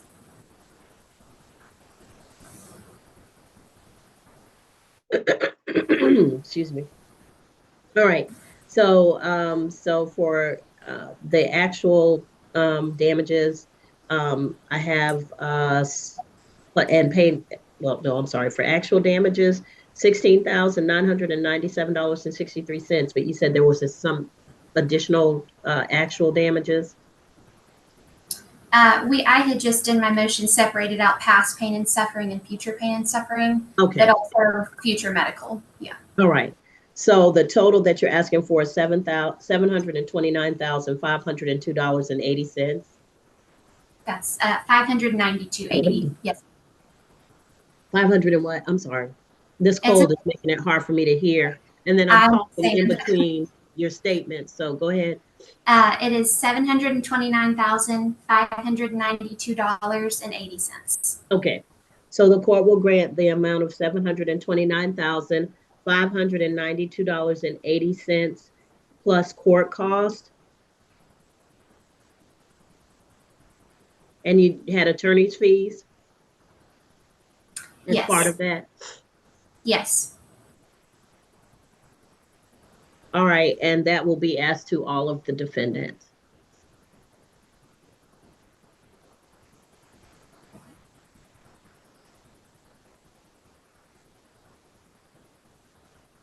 All right. Anything else? No, that's it. We appreciate your time. All right. Thank you. The plaintiff submit a proposed order, Judge? Have you submitted your proposed order? I do not believe we have, but I will. Okay. Thank you. Thank you. May we be excused? You may. Thank you. All right, ladies and gentlemen who are here for the 1 p.m. calendar, just give me about 3 minutes and I'll be right back. Okay. Thank you.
All right, thank you all for your patience.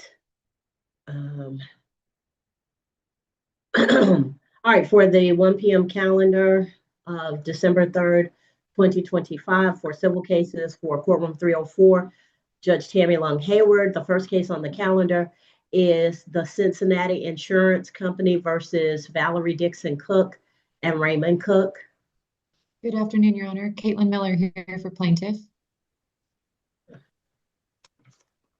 All right, is there anyone here on behalf of Valerie Dixon Cook and Raymond Cook? Valerie Dixon. All right, who's Val and Izzy? That's me and my daughter. I'm sorry.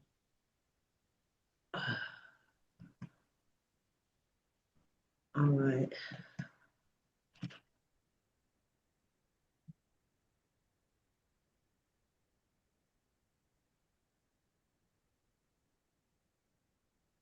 All right. So,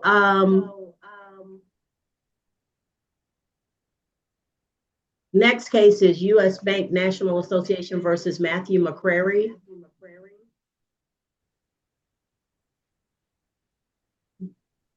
Yes, Your Honor. Tara Gardner here on behalf of U.S. Bank.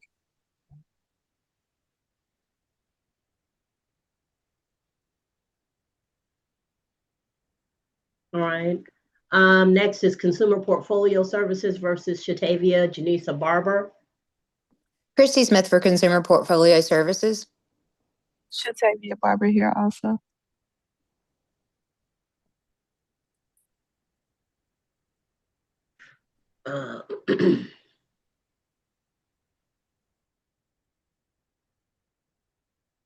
Okay. Justin Barfield versus Edwin Polanco and Jonesboro Food Corp. Your Honor, Doug McKim here for the defendants. Kevin Martinez on behalf of Jonesboro Food Corp. Okay.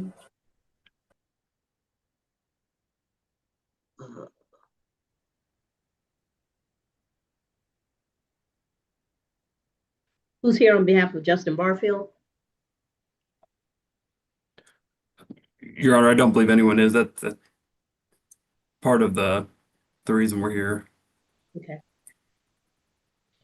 Thank you, Judge.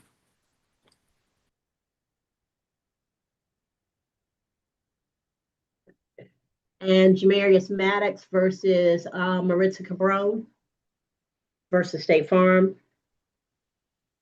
The motion was withdrawn. Okay.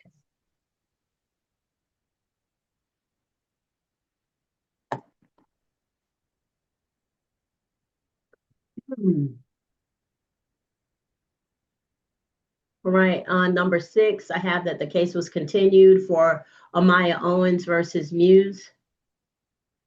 Yes, ma'am.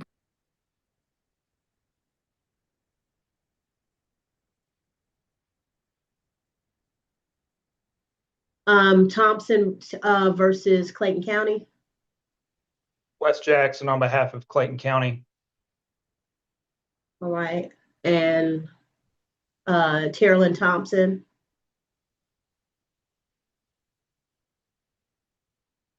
Okay.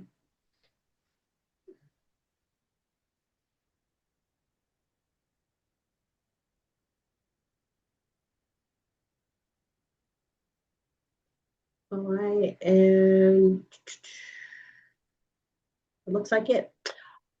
All right, so let's start with Cincinnati Bank versus, Cincinnati Insurance versus Valerie Dixon Cook and Raymond Cook. Thank you, Judge. We are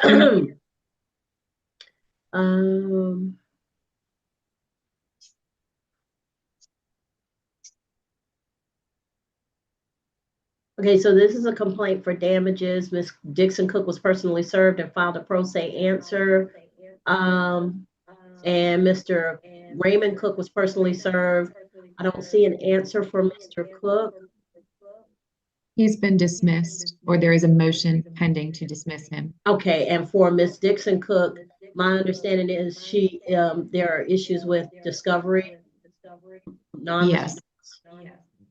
That's correct, Judge.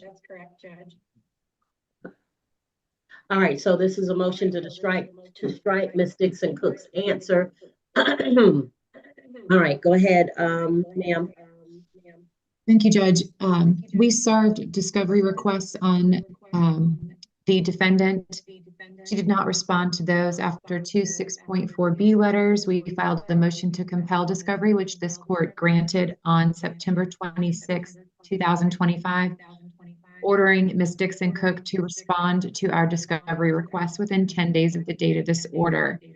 As of today, we still don't have discovery responses. We filed our motion to strike defendant's answer on October 7th, 2025. Following Georgia Code Section 9-11-37, Section D, the failure to make discovery responses at all subjects the defendant to a motion to strike her answer. She's in violation of this court's order, and we are asking that the court strike her answer. All right, Ms. Dixon Cook. So, yes, I did answer. Sorry. So there's a couple of things that have to happen in a lawsuit. So if you're served, then you need to answer the complaint. After that begins a period called discovery, where the parties exchange information, and they exchange information, and it's based on timing. So they will send you responses. You have a certain amount of time to respond. You can send them requests for information. They have a certain amount of time to respond. And what they're saying is that they've sent you discovery, and you failed to make any response at all. First, I don't have any evidence, and two, the discovery, I don't have a lawyer or anything, so I didn't even know what that meant. Okay, so ma'am, if you're choosing to proceed without a lawyer, that's not their fault. There's nothing that precludes you from hiring an attorney.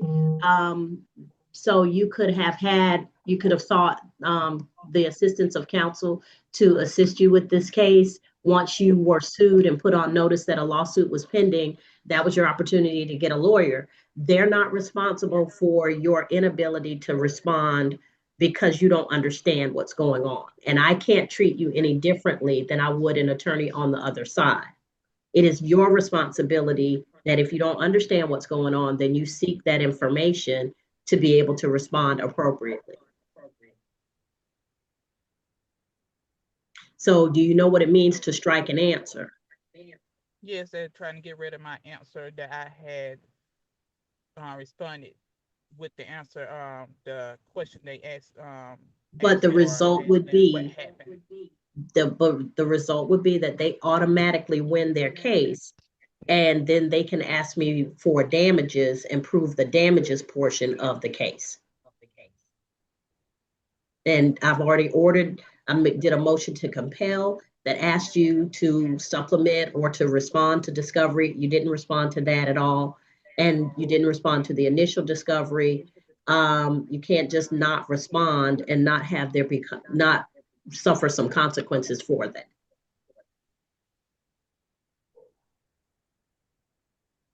You understand? Yes. All right. So, Ms. Miller, what are you seeking? I'm asking that the court strike her answer for her complete failure to respond to discovery, the motion to compel, the motion to strike. I mean, she's in violation of the court's order, which was very clear. All right. So the court will grant the motion to strike. Thank you. I believe we submitted a proposed order with our motion. If not, I will have one sent over this afternoon. Yeah, you can submit that. Also, the case will stand in default with respect to Ms. Dixon Cook. And at this point, the case will be for damages only. Thank you. I'll note that on the order. All right. All right. So Ms. Dixon Cook, they can present their damages. If there's a hearing on damages, you can be present. If you have anything that disputes the damages, that is concrete evidence that disputes the damages, you can present that. Otherwise, they'll be able to present their damages and the court will make a determination about what's awarded. All right. Okay. Any questions? Okay, you're free to go at this time. Thank you. Thank you, Judge. Okay, US Bank versus McCrary. Yes, Your Honor. Tara Gardner here on behalf of US Bank. This is One second, for sorry. 1 second.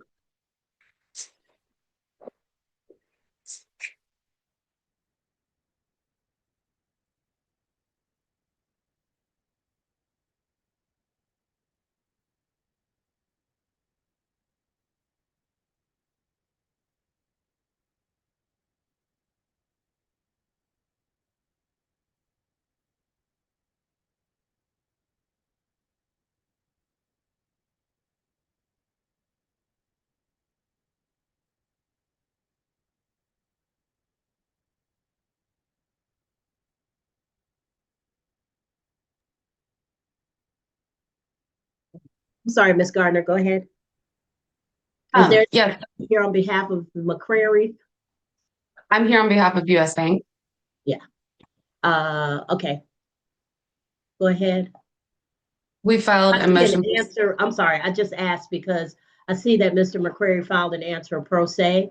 And then a defendant, New South Realty Group, was served. I don't see an answer from New South Realty, but I did see that Mr. McCrary filed a pro se answer. Yes, and we filed a motion for summary judgment as to Mr. McCreary only. Okay. And we've heard no response. All right. Go ahead, ma'am.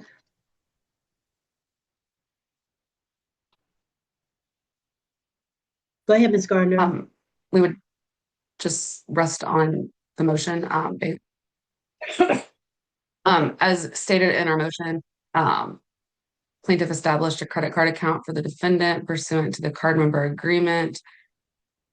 Defendant defaulted on the credit card account by failing to pay as agreed. The current amount owed is $8,897.50. Attached to our motion for summary judgment is plaintiff's affidavit, which also includes the card member agreement as well as account statements showing the amount owed. And we would just state there's no genuine issue as to material fact, and plaintiff is entitled to judgment as a matter of law. Okay. So you're seeking $8,897.50 plus court costs? Yes. Anything else?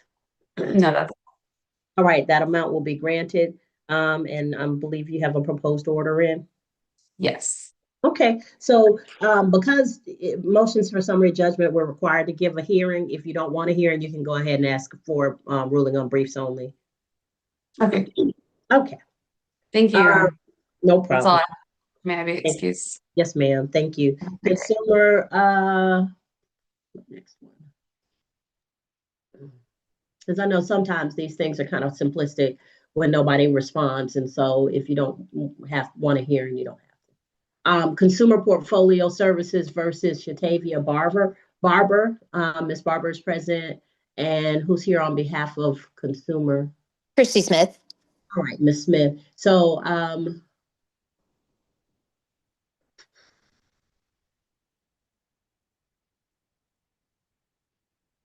all right, was this a vehicle?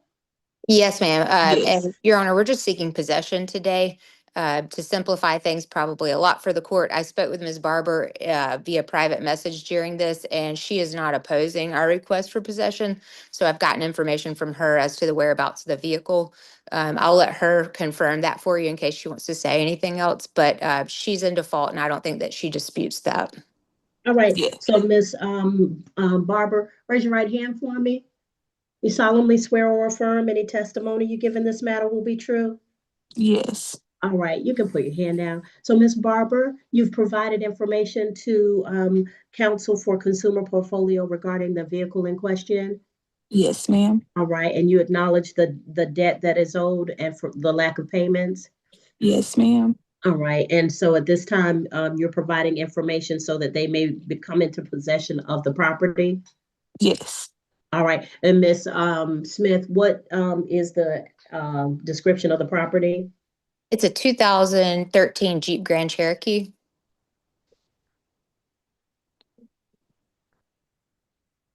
Okay. All right. All right, so the court at this time, essentially for consent of the parties, will grant the writ of possession for the vehicle. But if you all have agreed upon a pickup or return of the property, we'll still grant the writ of possession. So, Okay, and Your Honor, could I just submit the proposed written turnover order after the hearing? you may. Okay, thank you, and may I be excused. You may be excused. Thank you, Thank Ms. Barber. Thank you. All right, you may be excused. Take care. Excuse me. Justin Barfield versus Palenko and Jonesboro Food Court. Mr. McKim, again, good to see you, sir. It's good to see you, Judge. All right, what you got for me today? Your Honor, this is the defendant's motion to enforce settlement, and I won't belabor the point. I believe most of the important facts are in the motion, but essentially this was just a tragic situation in which the plaintiff's counsel was murdered before she could execute all of the closing documents in the case. We had come to an agreement. Settlement was proceeding as usual. We had issued a check that was cashed. A release was provided that was signed, and part of the release was that a dismissal with prejudice would be filed. But again, sadly, the plaintiff's counsel passed away and was unable to. Remember. So really all we're asking is just for a resolution of the case. That our understanding is that plaintiff's counsel was a solo practitioner. There's been nobody to contact about resolving the end of this. The settlement funds have been received. It's simply just getting the case dismissed with prejudice, as was part of the agreement. Was the bar able to give emergency counsel or control of Ms. Duplessis's cases? We have not found anyone listed as a contact. We've contacted all of the office emails, the staff emails, anyone with her firm that we could find through LinkedIn, through just internet searches. I did not find any information on the bar website about who to contact for that. And again, I can specify the dates, but there was a signed release, including the fact that dismissal with prejudice was a part of the settlement agreement. So that's simply the last thing that we're asking be done, is that the court dismiss the case with prejudice. Okay. All right. So it was all but the dismissal is what and the check was remitted. That's correct, Your Honor. Okay. All right. So this case will be dismissed for the arguments made have shown that this case has been completed by settlement. The settlement has been completed, and the court will grant the enforcement of that settlement. Mr. McKim, if you'll submit a proposed order, we'll go ahead and do that. Mr. McKim, I asked too that if you would send a copy of the proposed order to the bar. I'm not sure what the office is that handles kind of the emergency. I do think that they have somebody that handles trying to help attorneys who are in extremis or who pass away. So if you would just send a copy of that order in case that they have someone handling her estate. Absolutely. Yes, Your Honor. Thank you very much. All right. Thank you, sir. Again, yeah, that was great to see you. Good to see you, sir. That was a very, very sad case. Absolutely. Awful circumstances. All right. So I hope to see you again soon. Thank you so much. Thank you, Your Honor. You as well. The next case is Jamarius Maddox versus Maritza Cabron, Ever Miranda Collin, and State Farm. Who's here on, oh, I have that this motion was withdrawn. So the Maddox, so next, Owens versus Muse was continued. So my next case is Thompson versus Clayton County. Good afternoon. Clayton County, I'm sorry. Yes. Good afternoon, Your Honor. Wes Jackson for Clayton County. This is plaintiff's motion to compel. Not here. So if it's plaintiff's motion to compel, I'm not seeing plaintiff. Ms. Powell, have we heard anything from Pierre Eiffel or Alec Kenneth Jackson? No, ma'am, we have not. Okay, and service to them went through electronic service? Yes, ma'am. Okay. Oh, well, if you give me 1 second, I can double check on Odyssey. Go ahead and verify it for me. Okay.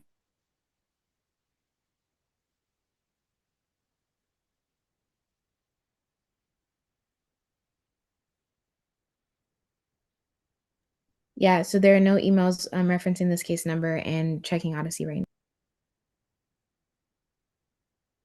Okay, so at this time, the court will dismiss the motion to compel. Oh, I'm sorry, Judge. I haven't checked Odyssey yet. I'm checking it now. Oh, I'm sorry. I checked my email. Be right back.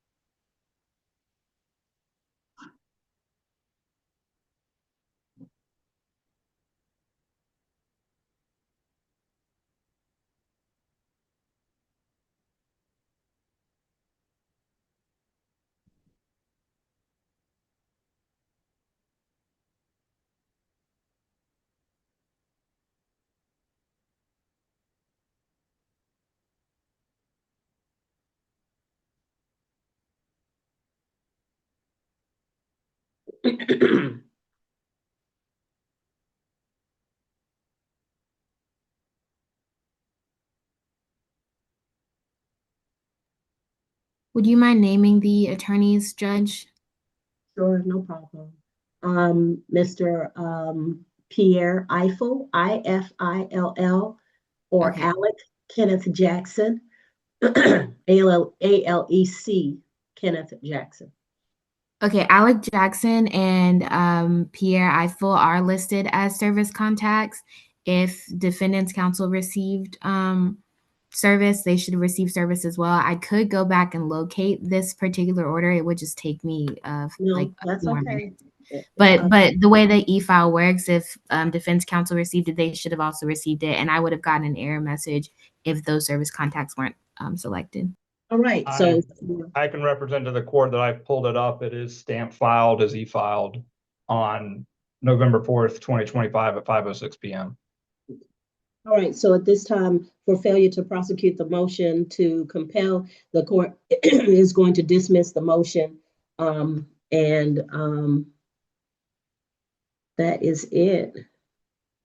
Your Honor, I if you will entertain a brief request from me on behalf of the motion, and I understand it may be a long shot, but the county incurred, including roughly the 0.6 hours I've been here, about $1,625 in responding to and appearing for hearing on the motion. If Your Honor agrees, I may submit a proposed order denying the motion and granting attorney's fees to the county in the amount of $1,625. Yes, ma'am. Yes, sir. That's fine. All right. Thank you. And who should I send that to? To Ms. Powell, Kiara Powell. All right. Thank you so much. Thank you, sir. All right, Ms. Powell, I believe that is all we have. Yes, ma'am, that's all we have. I was gonna ask if you wanted to hang back or talk later. Give me about an hour and then I'll resume. Yes, ma'am, sounds good. All right, thank you. Thank you, bye.